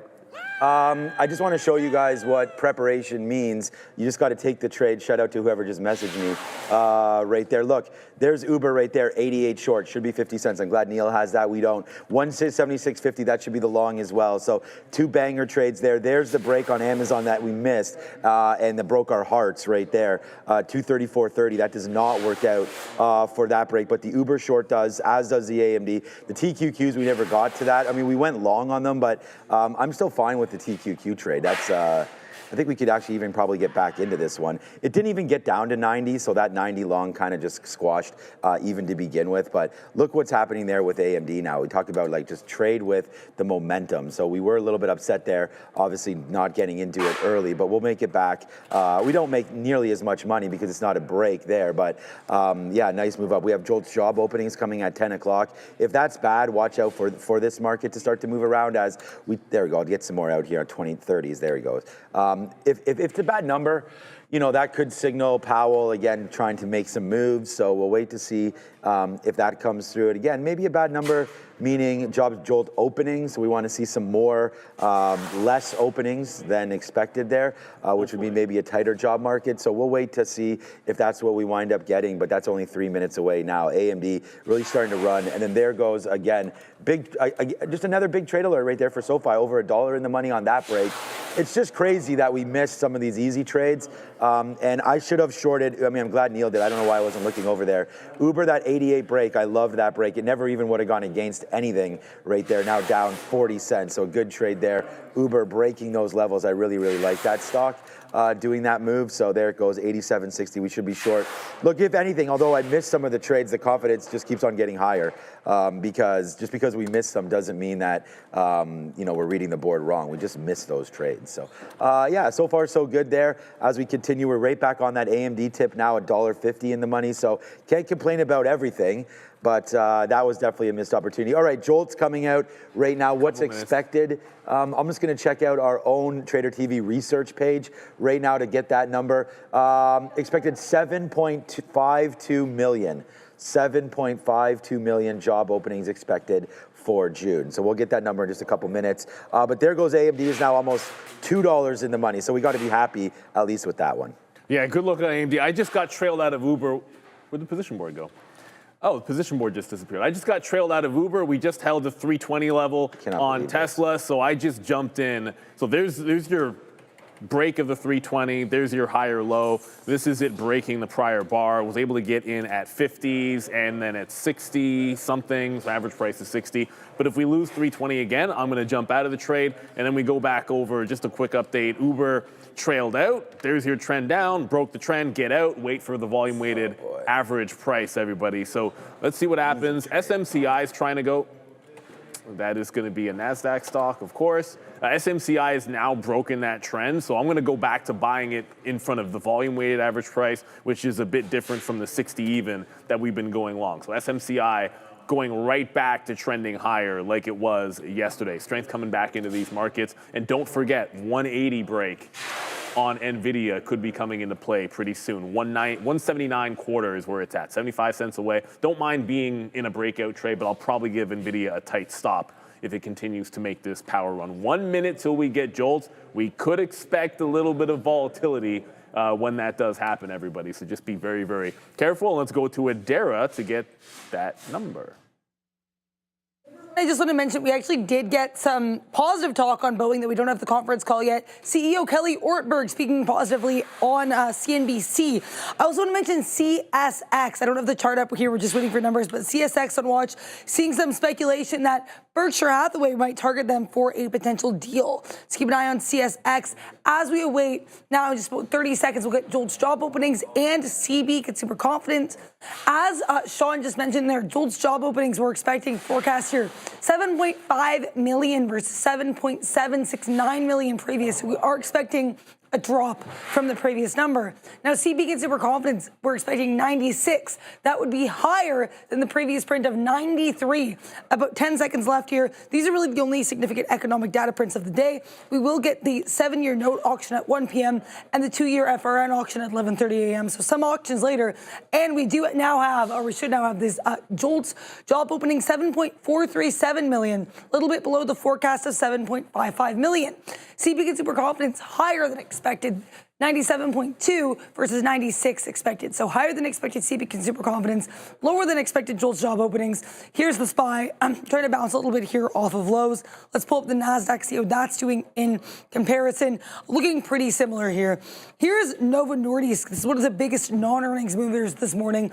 They did announce that they're going to be cutting their guidance for fiscal 2025. They are expecting lower growth than they previously guided. Here is SPOT, Spotify, one of many earnings names dropping today. UPS also very weak, much like Spotify. We're at low of days.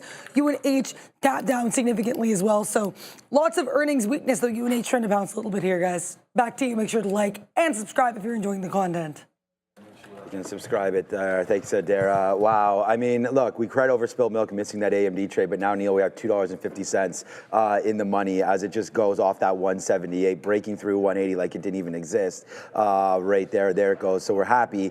We're back to a little bit happier right now with ourselves because at least we were able to find some strength there and got back into this name. I'm still pretty pissed off that we missed that 176.50 break, but such is life, right? So we missed that one. But we get out some more there of SoFi. So we're going to go 2 for 3 today. AMD, Amazon. Oh, no, 2 for 4 because we lost on these Qs, which aren't doing too much. I was looking at NVIDIA there coming through again. You know, what about dip buy opportunities now? I mean, it's not going the same way AMD is. It doesn't mean that it has to, but I thought it was the next to follow. So I was looking at a 179.50 pre-market break right there. But there's a reason why we didn't write this down as opposed to AMD. It hasn't had the same momentum. It takes a minute sometimes to carry forward into NVIDIA lately. I mean, people are going over to AMD and hitting that instead. So if we do get a little bit of a dip, which we're getting right now, I think we could try to buy it against VWAP there and then maybe even this 178 sort of 40 bottom right there for some strength into the name, but we definitely cleared out of that. I'm going to get out something else right here at 97, but we cleared out a lot of AMD. We were not expecting that kind of a number to be so aggressive there as it popped through 180, and then the number came out not the greatest there as Adair just gave to us. Consumer confidence 97.2 versus 95, so that's good, and then the JOLTS number was 743, versus 751. So again, not a great number there, both sides, but still seems to be holding the market for now. So we'd like that one. So I'm going to just continue doing what we're doing. We just got another out there at 179.90. Other than that, we'll wait. I stressed the for now because we did just on the Nasdaq. I'll look at the ES in a second. Yeah, ES same thing. We just ticked VWAP and then headed back a little bit lower. So same thing happening on the ES. Maybe not as big of the candle on the ES at the open was much worse, but SMCI just bounced off the volume weighted average price. So instead of buying 60s, I'm buying it off of VWAP at this point. And you could probably draw a nice little trend line here on SMCI. What is wrong with you? This drawing tool. I was just on the drawing tool. There we go. Oh, no. There we go. You can draw a little bit of a trend line. We just bounced off 60 and a quarter, got to that 40 level again, and immediately started resisting it. Oh, you got to be kidding me. So if we lose 60, I'm jumping out of this at a different stop than we had before. And Tesla was it had just looked like it was going. We were getting filled and past the $0.50, and it loses 320. So we'll take the L on Tesla. We waited for our price level to get in, and that one just continues to sink. It looks relatively weak over there in Tesla land. Looking back over, SMCI is barely holding on to that 60 level. This thing is absolutely tanking. And we got out of Uber, but unfortunately, that's the trail out when it broke trend, instantly slams back to the downside on Uber. But we like that short, and again, it was more just, we talked about this yesterday. I like Uber the stock. But when it lost that 50 period moving average and lost $90, you're short underneath it. It was 89.5 that was the support level in the 50 period. So it was the second it gave any kind of a bounce back into that 50 period on the daily and fail, we jumped into the short. Gonna look for another place to jump back into this trade on Uber because I only want to be short that. And the market going down into lows. There was only two names that I was looking really short on, and the other one would have been Intel here, just a continuation off their poor earnings. Down double digits on earnings day. It's not really giving you much of an entry point yet. VWAP, great if it can get there, then we'll wait around for it. But this market, yeah, kind of a turnaround. It wasn't like, there was a lot of negative names on earnings this morning. So I guess it's not a monster surprise, but none of those negative names were chip names.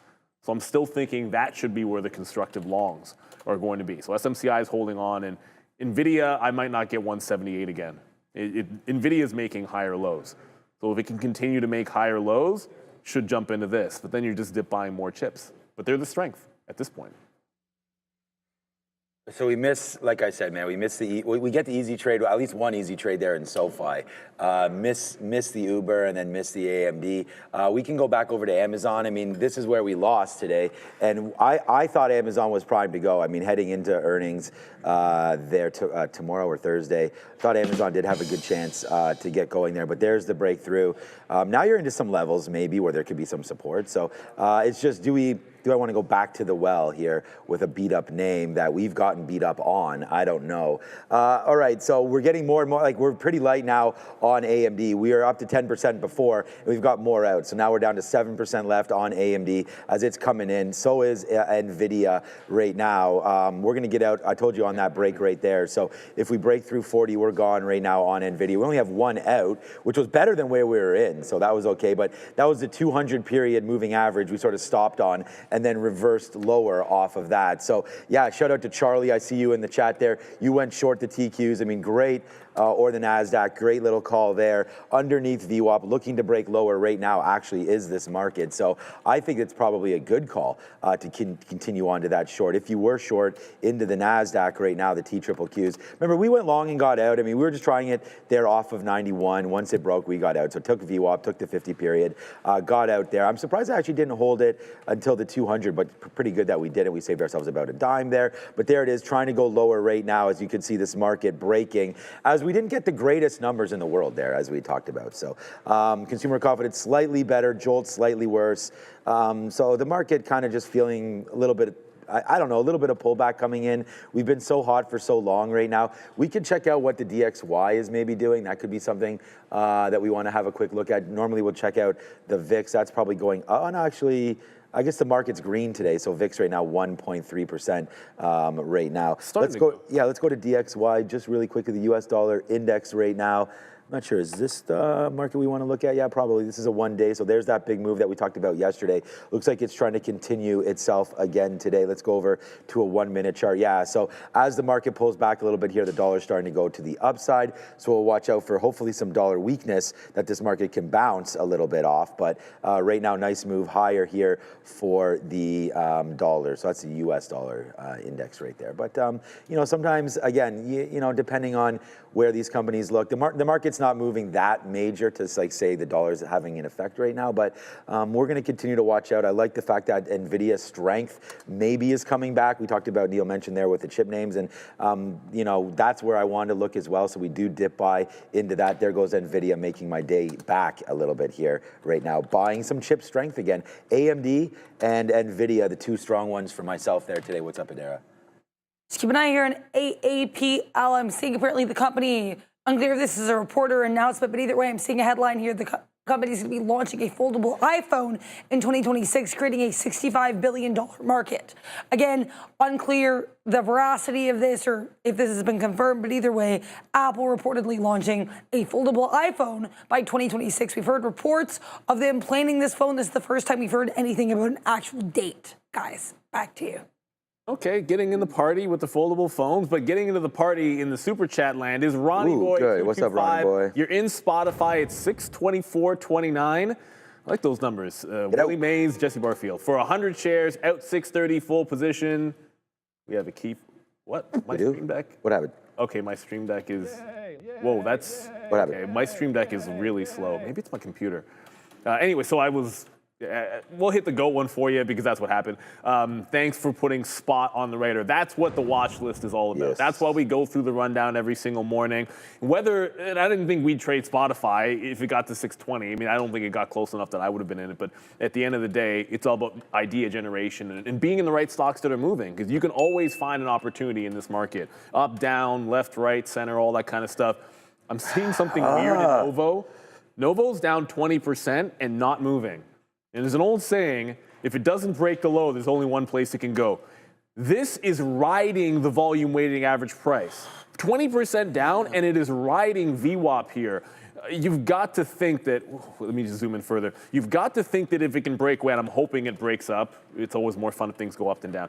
I'm hoping this one breaks up. If this takes out this local high at 55.38, above the volume weighted average price, I'm punching long, throwing a stop underneath the even dollar, and just seeing how far it can go. There's no way you can hold this wedge forever on Novo when it's down this much. So if it starts to break up, I want to take a shot at the breakout long. Wasn't really on the radar, but you don't see that kind of price action on the stock doing this very often. So we'll take a shot. If it breaks, it'll be this opening range top. Obvious area where I'd try to, oh, that's right, those wicks. Dark pool wicks in there. Yep. 56 would be an obvious area to start taking profit, but the gap is gigantic after they missed on earnings. So that's Novo Nordisk, which is how we're supposed to say it apparently. Going back over to SoFi. SMCI continues to bounce around VWAP as it's bouncing off that 60 level. Higher lows. Let's see if it can finally make the break through that 61, as this one's looking incredibly strong. By the way, there's a couple of halt plays. SLRX has halted a couple times. DRRX halted to the upside, halted to the downside, is now trying to bounce off VWAP. It's been riding VWAP. For anyone out there, I'm just going to read this to you. It's being bought for $1.75 in cash. That's $63 million, the total size of the deal. There is a possible payment of like $360 million, so 6 times the deal price, if they get some kind of endpoints on some drug or whatever, which means this is going to move today. I would treat this somewhat like any other gapper or a runner, with the exception that once it's underneath $2, you've got that cash 175 protection. So I really just want to be long the stock, and I kind of goofed by getting out of whatever. But if it gets down to $2, I think you go long. If it breaks $2, I'm long into 175, and if it breaks 175, I'm probably getting screwed. All right, we've done really well to get out of NVIDIA here, but it doesn't look like it wants to continue to go higher. So, you know, we'll just tap it out. Again, good trade, but not the trade that we were hoping for, because AMD is back to the freaking highs again. Hit the sirens up again for that trade. I mean, this is just continuously extending itself higher and higher and higher. So yeah, good job there for anybody that's been looking at AMD. That's talking about strength. Wow. Advanced Micro Devices continues to work. What's up, Adara? Keep an eye on PII. This is one earnings name that's actually been a bit stronger today. Polaris, Q2 adjusted earnings, a beat which includes a surprise profit and a sales beat. Market cap is a little bit larger here, about 3.34 billion. They are in the Russell 2000 index. Short float here, about 17% for PII. Back to you. I mean, that's one symbol I promise you Joe wants no part of. No, he doesn't. He literally hates that. Good one. He'll be back tomorrow. We're gonna have to hook him up live on the show one of these days. There's no questions asked. He needs to. And when I say that, Joe says he's never had pie in his life, and that's something that we need to definitely rectify. Speaking of, that's a shocker. Well, there's no segue to PayPal that I can really make this can be any good. PayPal continues to trend to the downside. It did tag. I might have missed this one. Oh yeah, you've got to be kidding me. It did bounce off $70. I don't think it got short sell restricted, but that's real close. It might have hit 10% down and bounced. So if it gets down to 70 again, I'll try to take that long. I don't know if it actually hit it. I'll just run some math in a second. It's nowhere near that low. 70.30 is the low of the day on PayPal. That's where I'll look to try to pick this one up. Didn't think the market was going to be weak enough for it to get down there, but yet that's exactly where it went. And the report wasn't all bad in PayPal. You know, the guide wasn't terrible. Maybe it was that it wasn't as good as SoFi's. I don't know. It could just be that. Sometimes you get like a weird thing where something in the space is a stronger earnings than you, and that's the reason that you're down, if I had to guess. Yeah, bye-bye NVIDIA right now to the downside. You know, generally speaking, when you have yield pressure and a stronger dollar, it's not great for some tech names.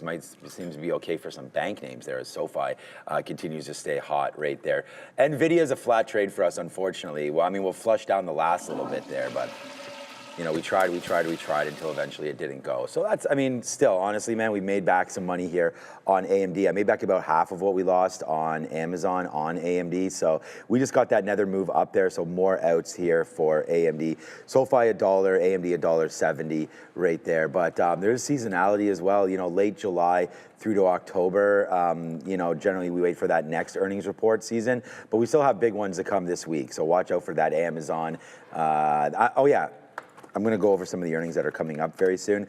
But Amazon, if we could take 232, I was thinking about going long on that. But right now, it does have dip buy opportunities. But we're going lower here as the market doesn't seem to want to go lower, but some of these tech names do. Amazon downside. Adara brought us a story about Apple as well, hitting down. I think I have a bid at 210 or so for Apple, so we'll wait to see if that one can get going. Yeah, for longer term there, because I want to get into more Mag 7 names. And although I'm in a lot, I still think that they're the place to be for the next decade. So if we can get some decent prices, we'll try that. Looks like NVIDIA's trying to bounce there. I wonder if we just missed that bottom right there. Let me put on a little bit more just to see if we, boo. Now, okay, now we're starting to go up. So I'll buy some 61s, get some of that. But right now, there you go, 56s. We just try to get those. Are we going to get them? Are we going to get them? Maybe we're not. Let's go back over to Adara. We got them. Seeing some commentary coming through from the new CEO of Novo Nordisk. His name is Magyar Mike Dudestar. In case you missed it, this was the other announcement that the company made in addition to their guidance cut. They actually did have a new CEO. Their previous CEO resigned or left back in May. I do want to mention here, basically, the new CEO, Magyar Mike Dudestar, saying that the company might need to look at costs after their hypergrowth. They might need to reallocate some resources. He did not provide any details. I did take a quick look at his resume, and it looks like Novo Nordisk is doing something pretty similar here to what Nike did with the hiring of their new CEO, Elliot Hill. They hired someone who's had years of experience within the company, though never in a super front-facing role. Mr. Dudestar, the new CEO of Novo Nordisk, has been with the company since 1992, so over 30 years. Back to you. I was going to say, like, is his name actually Dudestar? I mean, the guy's a star. That's from what I've heard. That's legit. That's legit. I mean, did parents call him that? No. His mama didn't call him that. Dudestar? I don't know. How do you spell it? Dudestar. Dudestar. Well, I'm going to say Dudestar. Yeah, why not? Because that just sounds way cooler. It does. It really does. You know what? We got to find some other trick. You know what's actually strong in the Mag 7 that isn't a chip name? Alphabet. We had that yesterday. This is the one. what, now they like the earnings? Okay, you took a minute, but you suddenly like these earnings. 194, there you go. 194, it's like 40. This one breaks 194, $1 from here, and then you're starting to fill in the earnings gap on Alphabet. So I had that breakout trade because I don't think Novo has the ability to go sideways for an entire day. So I'll have that breakout trade, which is distinctly different from Alphabet here. But yeah, a lot of times I want to see where the relative strength and weakness is, and this is where I see the relative strength. Like if the market bounces off the lows, which is what I'm eyeballing right down here, then I want to join strong names. If NVIDIA was at view up, I'd try that. SMCI, we're already buying the dips on that one as it trends higher, but I want to look to something else strong, and that looks like Google to me. So whether we break 194.40 first, or just simply can hold on to the VWAP, like if we can hold higher lows while the market's holding the low, that's a solid entry. So as we test that bottom on the Nasdaq, if we bounce, I want to go into the long on Alphabet here, and if it gets to that breakout price, take our shot when the time comes. Yeah, my chat just crashed too. Oh, you probably are you watching the show on a high stream? No, I always reduce the quality. Okay, that's generally been the key for me there because we have so many things running here. All right, so yeah, look, I feel like although NVIDIA is not going meme crazy to the downside, there's definitely sellers on NVIDIA. So we're flat on the stock, but taking a shot right now, again, long. We're long right here at 46s. So we're willing to lose about 20 cents if we break through. It looks like we're trying to go lower. I mean, I hate losing just 20 cents on NVIDIA, but if you don't get out, then it's just like right now we're just playing bottoms.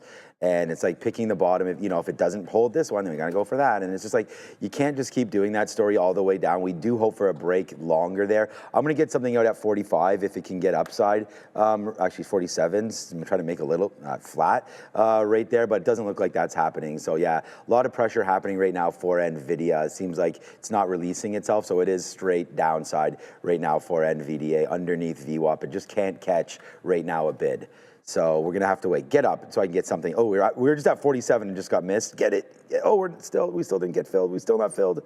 Oh my God, we're still not filled. So like the only active order that's probably sitting there is mine at 47, and we just didn't get filled there. So crazy there that there's no push through. Go now, man. All right, maybe I'll take I'll take a 44. Let's just wait to see. I still am at 47. I'm just trying to get out of basically 10 or 15%, which we just did right there on this name, because we can clearly see this is not working in our favor to the longs. We just offered 47s in with what's 42 million shares and couldn't even get a fill. So we'll take out another 40 there, but NVIDIA not working to the long side, that's for sure. Amazon, we can have another look. It's SoFi day though, man. SoFi, with what a great report they had there today. Again, beating on the upside, beating on their guidance as well. So SoFi right now, what a monster trade. Taking that early breakthrough, that's what really worked for us there. We missed the AMD trade, but like I said, we get to SoFi. We would have made more money on AMD just because of the experience that we have on AMD. I would have traded similar shares on both names, and this one only goes $1, AMD goes $4. But there goes NVIDIA breaking lower again. So yeah, I feel like that's really where you got to look here for weakness and strength over in the other chip name with AMD. So AMD at the highs, NVIDIA at the lows. You don't hear that too often, but yeah, nowhere to go right now in this market other than lower for NVIDIA. Apple, another call there as well. But SoFi, the one that's really working for us. Another out rate there. We'll continue to watch it out. It's 10:20, so let's go check out what's going on with Adara. SMCI, also another good trade. Neil's in Google and SMCI, so we'll talk about those when we get back from Miss A. Here's the IWM. Interesting look here. This one, grinding up really nicely pre-market, then dropping along with the rest of the market right off the open. Very consolidated now, pretty much traded in a range for the last, going on 3 15-minute candles. Now, the first name here, not necessarily a small cap, about a $3.5 billion market cap, but it is in the Russell 2000 index. That's Polaris. Mentioned this one earlier, PII. Day one earnings play, unexpected profit, and nice little sales beat, pushing PII to the upside, in addition to that 17% short float. Second small cap name in the list also has a very notable short float, SOAR. This is over 20% short float, float of under 1 million shares, about 900 96,000 as far as I could see. Shares of just under 1 million shares. Market cap around $1 million. Volato, they have traded higher in the past, so they're a small cap repeat offender, as we sometimes call them. This one set to acquire M2I Global in a reverse triangular merger between M2I and one of SOAR's wholly owned subsidiaries.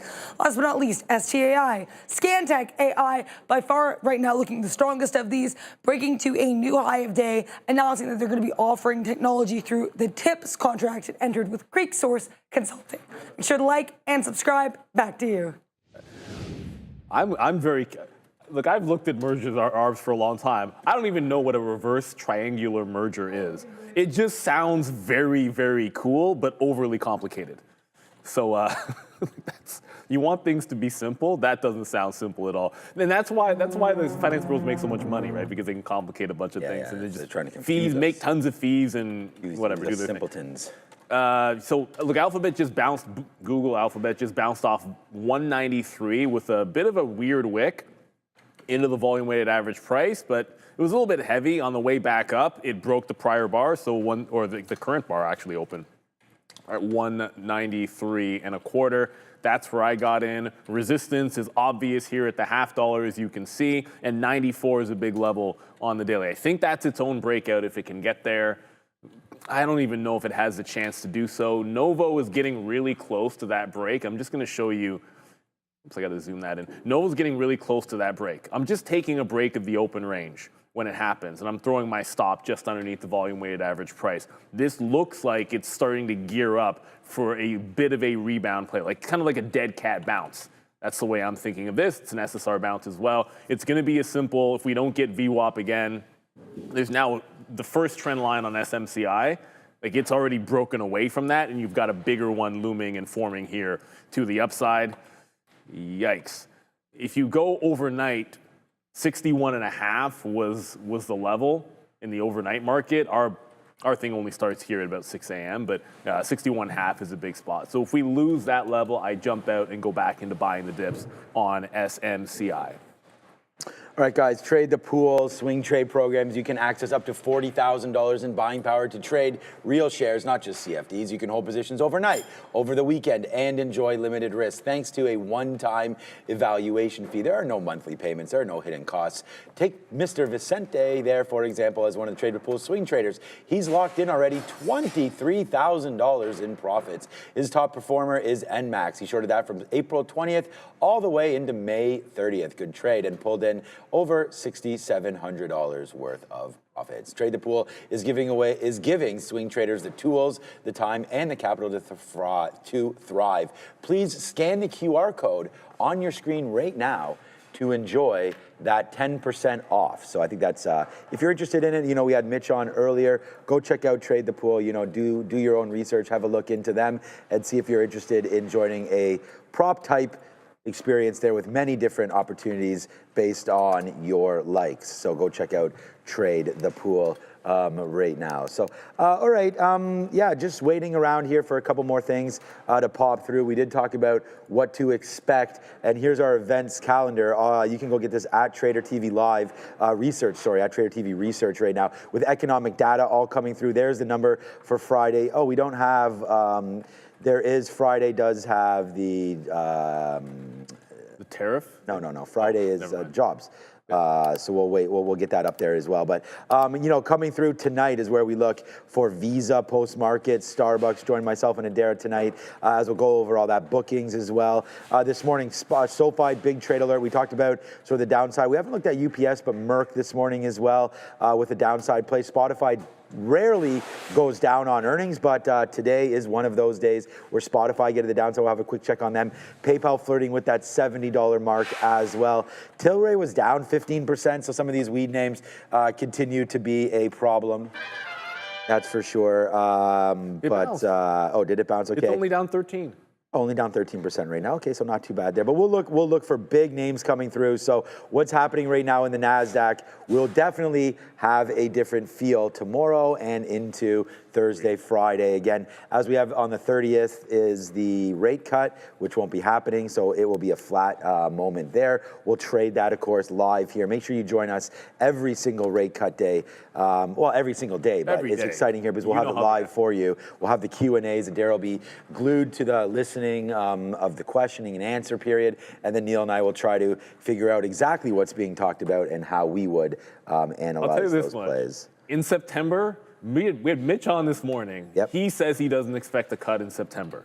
Right. If we don't get a cut in September, wow, Mitch. That afternoon, I'm trading the Russell because they're toast. September, yeah. I think if no September cut, then IWM, assuming it hasn't broken out that resistance that's been there for forever, because IWM has been languishing this entire this entire up move. Really? There we go. Just consolidating, higher lows, can't break. Every time it's like, oh, it's breaking. Nope. It's breaking. Nope. And then right back underneath. So if we don't get the cut, obviously that's not great for small caps because they want lower rates. That's just how it works. This is a name that is going to be traded. Sometimes, a lot of times there's individual names we're looking at or the market. I've seen traders on this floor that prefer gold on Fed days. But IWM, if we don't get that cut, makes sense to me. Google or Alphabet, it doesn't matter how strong you are. The market just broke the lows. So it bounced the first time. Market bounced the first time on the low, so I took the long in here. We bounced or tried to bounce the second time. I took the long in VWAP. The market the Nasdaq, I should say, just broke the lows because I'm looking over and the ES has not. The Nasdaq just broke the lows again and is testing underneath. So we'll see if a lower high can end up holding on Alphabet. Still a relatively strong name, which I like. And I mentioned I would get out if SMCI curled off of the 61.5 area, not 160, 61.5. It did a bit of a topping tail. I'll jump back into the volume weighted average price if we can get it. Some things remain strong. Hopefully Google can be one of them, but certainly the chips are. Like the two strongest names in the market that we were looking at yesterday that weren't small cappers were AMD and SMCI. That's true of tech, at least today, tech specifically, because the rest of the names are not looking good. Maybe there's some selling off going into all these big earnings this week. Hopefully we can catch a little bit of stability. Worth pointing out that while the market just tested the low, Apple is sustaining its bounce a little bit here. So good for Apple, bouncing off 212. Yeah, so I actually just double checked it. I haven't looked at my email all day, and it turns out that I did have an order to get out of SoFi. So we're out of some of our SoFi trade. I don't know exactly. I'm going to double check how this is in the long-term account. We had an offer at 24. So we got filled there right away, $24 on SoFi in the PA account. So I'm not sure. I'll have to go double check what percentage of that is. Most likely 30 to 40% of SoFi now out. And I was just sitting there at 24. We put this order out last week as we talked about some of the trades that we were looking for. And we also got filled on Apple earlier here. I'm going to find out. Because I got it on the CDR, I'm not sure. Okay, we're going to go to Adara. I'm going to find out the time I got filled on Apple. That will give me 36 minutes ago. So I'm going to find out what that price was there on Apple 36 minutes ago to give you guys a better idea of exactly where we're in. But let's go over to Adara for some news. Keep an eye on Apple. Earlier we heard that they're going to be launching their foldable iPhone. Now we have, looks like the Wall Street Journal reporting that JP Morgan is near a deal to take over Apple's credit card. So JP Morgan and AAPL, and we'll also pull up JP Morgan's chart for contracts. Again, Wall Street Journal reporting that JP Morgan is in talks to take over Apple's credit card. JPM looking like it has had a little bit of volatility on this story. I want to mention as well, we're still getting comments from Novo Nordisk's new CEO, Mazgar Mike Dustar. He did say that of Novo Nordisk's price drop, he says he doesn't like it. So unclear how that'll change things, but either way, interesting note, getting comments early on from the brand new CEO of NVO. Back to you. And so thanks for that, Adara, and right on target there. Yeah, it was the two. Remember yesterday I was saying that I thought we had some bids there at 210. It must have been 212. So that's exactly where we got filled there on Apple. Like I said, I traded AAPL CC just have more money in the Canadian account than I do in the US account right now. So there's the dip buy. So we're buying it down into here. This is the Canadian CDR. So if you guys are here in Canada, there's a lot of different opportunities to trade these. There's even Walmart has a CC, which is again Canadian CDR. So just like you could trade NTDOY over on the pink sheets, which is Nintendo. NTDOY, there's Adidas, there's a whole bunch of different names that are ADRs. We have CDRs here brought to you by CIBC. We actually had them on the show a couple times explaining exactly what's up with that. But okay, so the big runner here today, SoFi. I know a lot of you are talking about this, man, a very, very popular name coming through. They beat early on earnings. They beat on expected guide moving forward. So top and bottom beat their earnings and sales. Then they guide ahead by a couple pennies. SoFi continues to be that move higher. It's not like super exciting right now, only up 16% only, but that move happened early, and now it's just trying to get its base. I think a hold of VWAP makes a lot of sense there for SoFi. Eli Lilly catching some down drifts there by Wegovy and Novo Nordisk, looking for some of their expectations, maybe pulling back down for that drug. So Ozempic and so on and so forth. Again, you know, lots of competition in this space. I still think Eli Lilly is the leader there, and the down 4% may be worth a little bit of a buy. If you're so inclined to, you're down through the 50-period moving average. And, you know, I last bought at 750, right into here, had a nice move up. And then it's these levels down here around 700 that look pretty good for Eli Lilly. So with no more economic numbers coming today, I'm not really sure what this market wants to do. We do have President Trump, been speaking.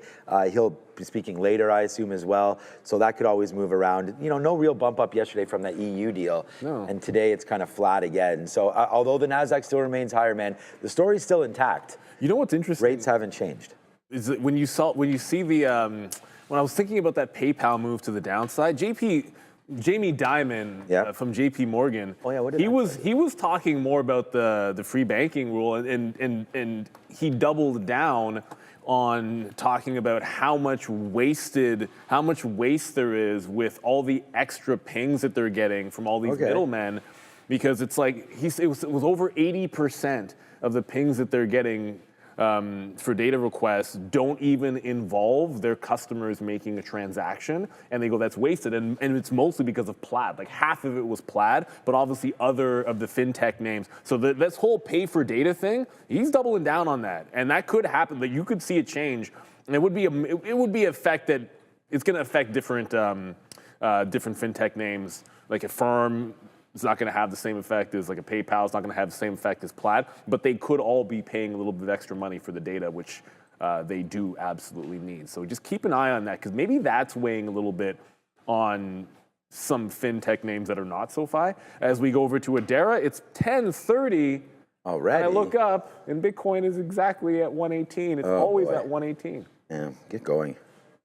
It's not our crypto. We now do our crypto segment at 11:30 a.m. during the midday, so definitely stay tuned for that. 11:30 a.m. crypto segment. It's been, I think, a couple of weeks now we've been doing that. For now, though, I did want to touch on, I know we had Sean just mentioning, if Trump is speaking today, there are two opportunities he has to speak today. Only one of them is actually during market hours, though. 11 a.m., he's going to be leaving Scotland on his way to the White House. So 11 a.m. our time, 4 p.m. local time. So 11 a.m. we might get some comments from Trump. The other opportunity he has to speak is when he arrives back at the White House, but that's at 7:20 p.m. So again, only time that Trump is maybe slated to potentially make some comments during market hours would be 11 a.m. So that's in about half an hour. I'll have to wait and see if that's true. Back to you.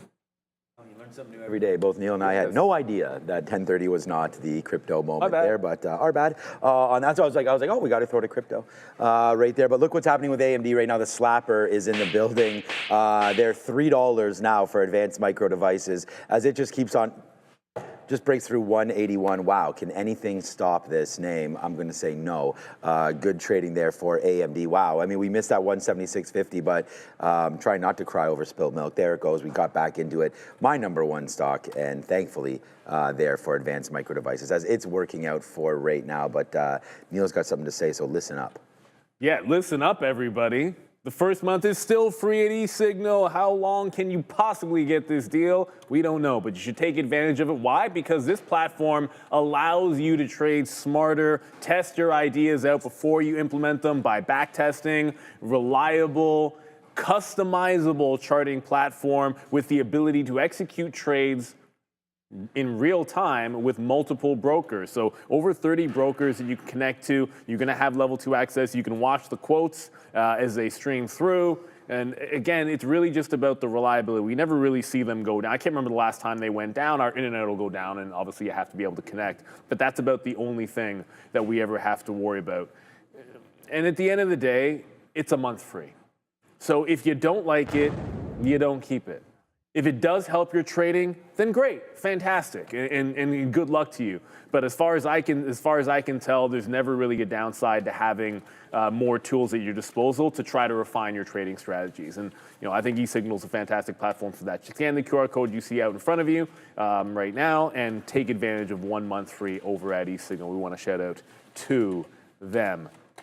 Not going to shout out to the third time not being a charm, well, second time not being a charm on Alphabet. This is now loss of volume weighted average price. It was strong, and it's still green on the day, but you just lost that support. We got one bounce, and now you're starting to head back into the downside.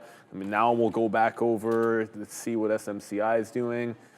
Didn't get to the volume weighted average price on that dip, which is, of course, a bit of a moving target. So if it gets to that order now, it would be under VWAP. I'll let it play back in. See if it wants to get back into the 60.5 before we get the reload on SMCI. Novo does not want to make that breakout that I'm waiting for. It's still going, yeah, I didn't think it would go sideways forever, but it's picking down. I wanted it to break resistance, and then we'd look for like a little bit of a long play. Instead, Novo Nordisk headed firmly, well, it's down 21%. So I can't say firmly to the downside. Going 50 cents on this stock when it's down 14 bucks, it's not that much of a move, but still 1 point to the downside here. As long as it's close and inside this consolidation, I will keep the breakout order in. If it loses about 54.5 and it's $1 away, I'll cancel the order. I'm not willing to chase. If it goes more than $1 into a breakout, I don't want to take the breakout. Well, I still have the order in. We'll see if Novo ends up getting traded today. I have the suspicion that it might not. PayPal was another name on earnings. Didn't seem all that bad. But at the end of the day, it's trending to the downside on PayPal.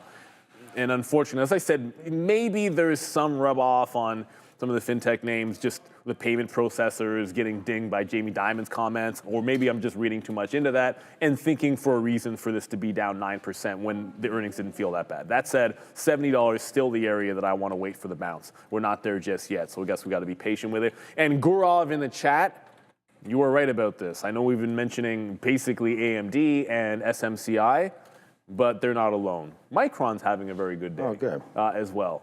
Micron up a couple of points. It's good for them. This one might be breaking this downward trend that it's been on. Ooh, that's a good breakout on Micron. Great catch, Gorev. If I got that wrong, you let me know. Let's go back over to Adara, and I got to find an entry on Micron. That's a good break. Speaking of chips, I'm actually just seeing commentary coming through from AMD. This is, I guess, reported by TechRadar and Bloomberg.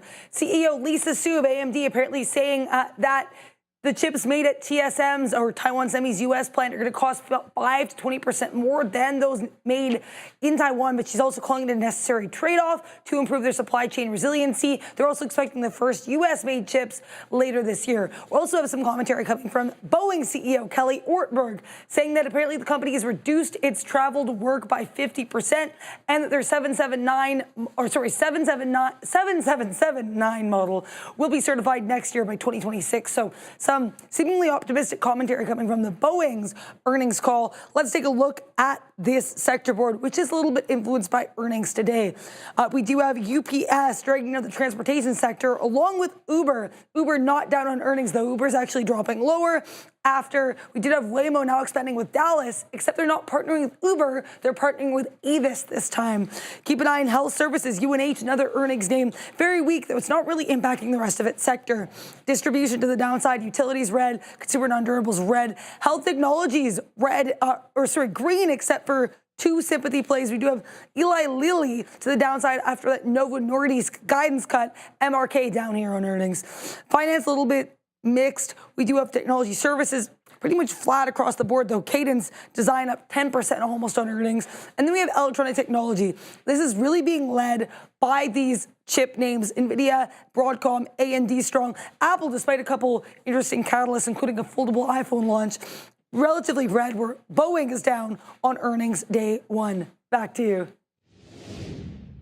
Thank you, Adara. And that is a lot. And if you think there's a lot going on today, then wait till we get tomorrow, of course, with the Fed and just a host of earnings. It's the biggest by market cap earnings week. Most of it, I think we were looking at it. We kind of decided that I think Thursday might have a little bit more in terms of market cap, but it's very, very close. Yeah, we think so. But Microsoft's so big on Wednesday that maybe they win.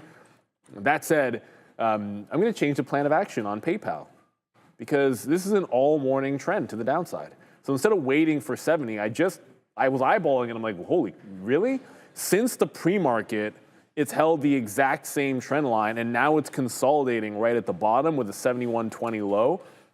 This could break out almost a $0.50, be breaking this trend with $1 and change to the volume-weighted average price. So if we hold this low, close above the trend line, I'm just connecting the dots from here to all that. It's kind of easy to see on a 3-minute chart. If we can hold this and break 71.5, I'm going to go long in PayPal. I didn't really think their earnings were that bad, but that's nothing to do with this. It's really more just a technical trade. As if someone's buying this at 71, and if they can start to win the battle, I'm going to take this little local breakout. Yeah, what's up? Thanks, Adara, for all those recaps there, of course. But yeah, wow. Talk about AMD and talk about like stocks not wanting. I know we're talking about the same name here, but that story just came through with AMD. Their higher prices. What? I mean, AMD right now 182. And still going higher, up another 5% for advanced micro devices. This name just keeps on ripping and keeps on working out. So nice move there for AMD again. Just absolutely huge. We thought we missed this trade. We're long at 178. It's now $4. That might have been 5, right there in the money. So there it goes right now. And then, not executing today is the name of my game because right into there it is right there, Uber with the 88 short, we don't have it, and then the AMD break long, fine. Amazon, we've been wrong. Let's talk about Amazon. We just got hit on that again. So I don't know why Amazon continues to go lower here, but we tried 231, it broke, so there we're out of Amazon. So we were able to make something back into there, but it kept on bouncing off the 50 period. I should have been a little bit more cautious of that trade and maybe even just gone short right there. With the market holding, I thought there was a chance for us to go back upside, but not all stocks are the same. That is for sure as you look at that monster there that is advanced micro devices. Palantir gets back to green right now, but still fading off of the VWAP area. So we're still underneath its volume weighted average price, which of course lets you know if the bears or bulls are winning right now. It looks like bears winning here on PLTR as that's trying to get underneath VWAP and stay there. It's under there now, but we'll see if it does stay. We got that story about Apple and JP Morgan. That doesn't really matter in the long run because I think it was Goldman Sachs was with that before, and right now, whoever's taking over the credit card business, maybe it's not a great one, so that's potentially a negative catalyst for Apple there today. So coming back in, they're reporting on Thursday. We'll wait to see what happens with Apple, and then not too much pull through there on JP Morgan either. If anything, that's downside right now for JPM. So pretty good move there. NVIDIA, we reloaded a little bit down there at 178.50 and change as well. But, today's big stories, again, Merck with a miss on earnings and a nice little move to the downside there, but gathering itself back up, trying to take out pre-market highs is Merck. SoFi had a very big beat there as well. Right now, Bitcoin 18,303 because we just found out that the crypto moment is 11:30. Let me just go over some crypto names right now with you just quickly. Bitcoin 118.2. We talked about that already. Ripple XRP not doing too much, down 11% over the week, down 1% right there. Solana 181. Let me just hit refresh to make sure. Sometimes I refresh it, it doesn't. Yeah, okay, so I did. 181.50 there on Cardano. There it is, on Solana. Dogecoin 22. We have Obi coming through in a couple minutes as well. And then there it is, Cardano, 78 cents. And, not much going on. We talked about it being near that $4 trillion mark. We're still bouncing around there as well in the crypto space. So far so good, but it was ETHA, right? I mean, that was the big runner as of late with that Genius Act getting passed a couple weeks ago. And all these stable coins basically getting that stamp of approval. They're being built over here. Ethereum, Solana. So some of those smart contract plays continue to be talked about there. But a nice pullback on Ethereum today, maybe giving you an opportunity to buy something. 28 looked like a good breakout level. So maybe if we can get back into that level. Still hunting 4,000. For ETH, could be something there. Yeah, still looking at 4,000, right? 3,800 or so. I feel like everyone's going to want that breakout when it gets there. And we're back above that 38. Like that 4,000, remember, if you're looking at ETH, that 4,000 level has been breached several times, and the top has been above 41. So there's like a scalp, the day that we get there, there's a scalp trade when it breaks 4,000 just for that first move, and then maybe you can look for the continuation after the fact, but that's an after the fact type of thing. I was just looking over some of the crypto adjacent names and running through because, well, PayPal is very close to breaking trend, and we're looking to still dip by SMCI. But looking on over, Robinhood, this is pretty distinct. Check out 105. We always talk about liking close prices more than open prices in terms of frames of reference. Well, if you close at 105 and then hold 105 and then hold 105, I think this level matters. So watch out. If we get another dip here, the market's trending down, so I think you want to give it a chance to maybe play off that 105 again on Robinhood. There's still always the story.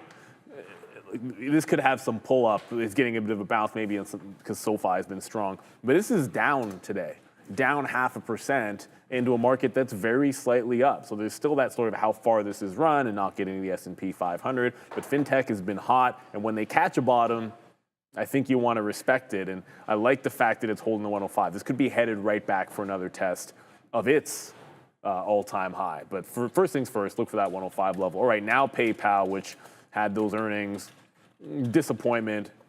It's closed above the trend line, and it's breaking the prior bar. So if it loses 71, I think that's an easy out here, and we'll play it back into the volume-weighted average price. As PayPal did tick, I believe, very close to 10% down, if not getting almost exactly towards it. But we're going to play for a little bit of a bounce play. God. It's just wild because it didn't seem like it was all that bad for PayPal.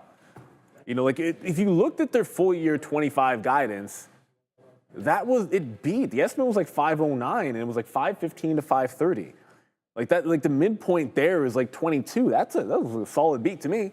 Yeah, but, I don't know why. I was not expecting that down. Yeah, again, but if it's down 10%, it's down 10%. So we can speculate about what it should be doing. At the end of the day, I'm taking this bounce because it's breaking the trend, not because I think it has to go up based on the earnings. If you get into that mentality that the price action has to fit your perception of the fundamentals, then the market's going to punish you a lot.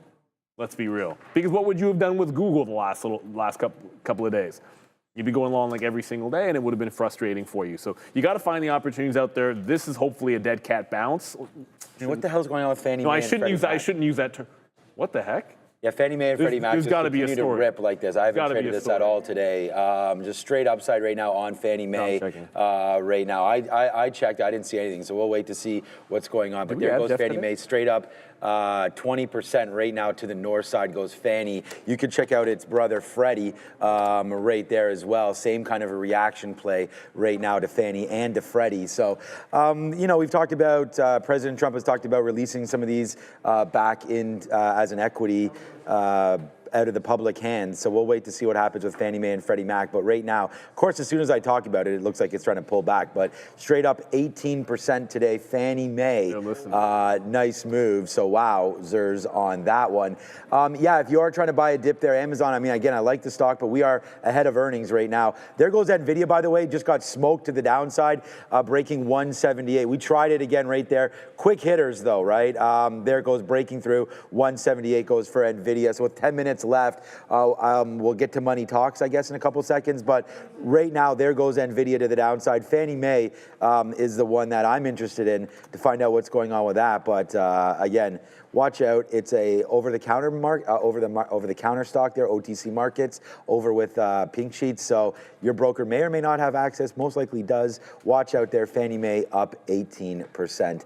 That NVIDIA and Amazon just kept going to the downside today, man. Crazy stuff. What was sometimes strong can be weak, and today are one of those days. All right, only 8 minutes left for the midday show, but let's go over and see what Adair has to talk about. Great push up here for the U.S. dollar. I've been saying for I guess a while now, what we really need to see this change in this trend is to make a higher high in the U.S. dollar daily chart. And congrats to the DXY because we just did. We finally broke above that 99-ish lower high that we had made. This is, I guess, going back to about a month ago, mid-July. Now we're above 99. Now the next higher low, I guess, or higher high that we need to make would be that 99. This is about 99.4. Let's see if we can do it because the DXY is now in a 4-day winning streak, and these last two candles are especially strong. I did not find anything on Fannie Mae and Freddie Mac. I do want to mention I immediately checked Bill Pulte's X account. He's the person who leads Fannie Mae and Freddie Mac. He has not posted in days, but it is worth noting, which I guess 14 hours ago was his last post. Bill Pulte, who leads Fannie Mae and Freddie Mac, is very much opposed to Fed Chair Powell, so he's certainly keep an eye on these with regards to the interest rate. He's even said that it's in the best interest of both if we get an interest rate cut. Again, still no news specifically on Fannie Mae and Freddie Mac, but it's always worth checking Bill Pulte's X account if those move because he does lead and he's very, very active on X. I am seeing about 97% chance here that we're not going to get any rate cut in July, so tomorrow's meeting seems like a lock. We're going to get a hold. However, heading forward to September, we are now seeing 64% chance of a cut. So that 25 basis point cut looks more and more likely in September. Back to you. I'll let you guys know if we see anything in May. Okay. Yeah, thanks for that. Yeah, Fannie Mae and Freddie Mac just doing their little dance right now for sure. So, yeah, the Nasdaq, it's just too bad, man, because we had some good shorts there. We had Uber earlier was our only short idea. Now the Nasdaq's trying to break lower as well. Everything's giving it up, right? NVIDIA's not going high today. AMD's pulling back right now. So, yeah, lots of stuff to talk about for upside, but today it looks like some downside plays also hitting the market. FMCI just got hit hard. Yeah, that's the thing. Like a lot of these names are going to come down. I think we'll probably reverse maybe into a short right now on the TQQ. So let's pay attention to that. Let's try to get, okay, so we just took it a little late there on this break lower. Let's see if we get something breaking through $90.40. Right now, we're going to switch over into the short as just so many names are falling back in right now. So we'll short the Nasdaq and see if it wants to work itself out. But for right now, AMD, we could probably wind up getting out of that one. And SoFi, we're pretty light on this. Let's just get out of everything here. There we go. We're out of SoFi at 15, so that's the end of that one. Good trade for us. That's my number one stock, obviously, there. SoFi here today for obvious reasons, as it seems pretty strong. So we'll watch out for SoFi trying to go through right now, but that's out. And then AMD coming through again very, very soon. We'll get out on a 50-period break right now, 180.50. What's up, Adara?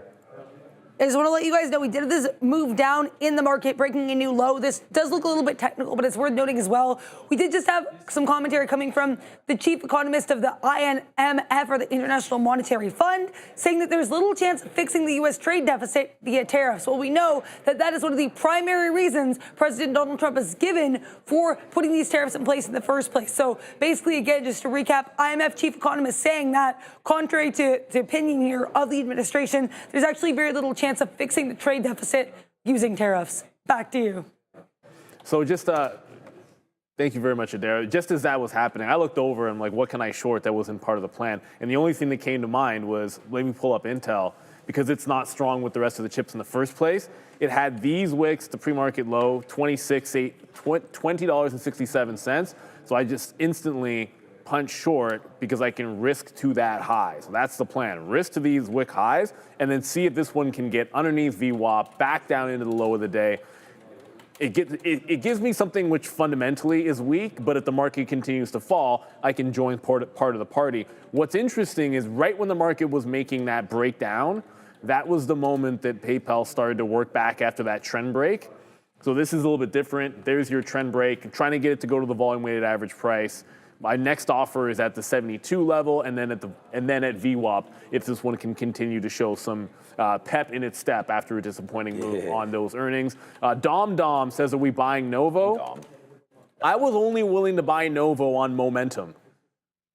So like I get it. It's trying to bounce here, and look, Novo was a $69 stock that broke $50 and has been going sideways. So it feels like maybe it's made a bit of a bottom, but I want it when it breaks out above the volume weighted average price. I still have my order in. It kind of got below 54, but it's back above. So my order is just going to stay there.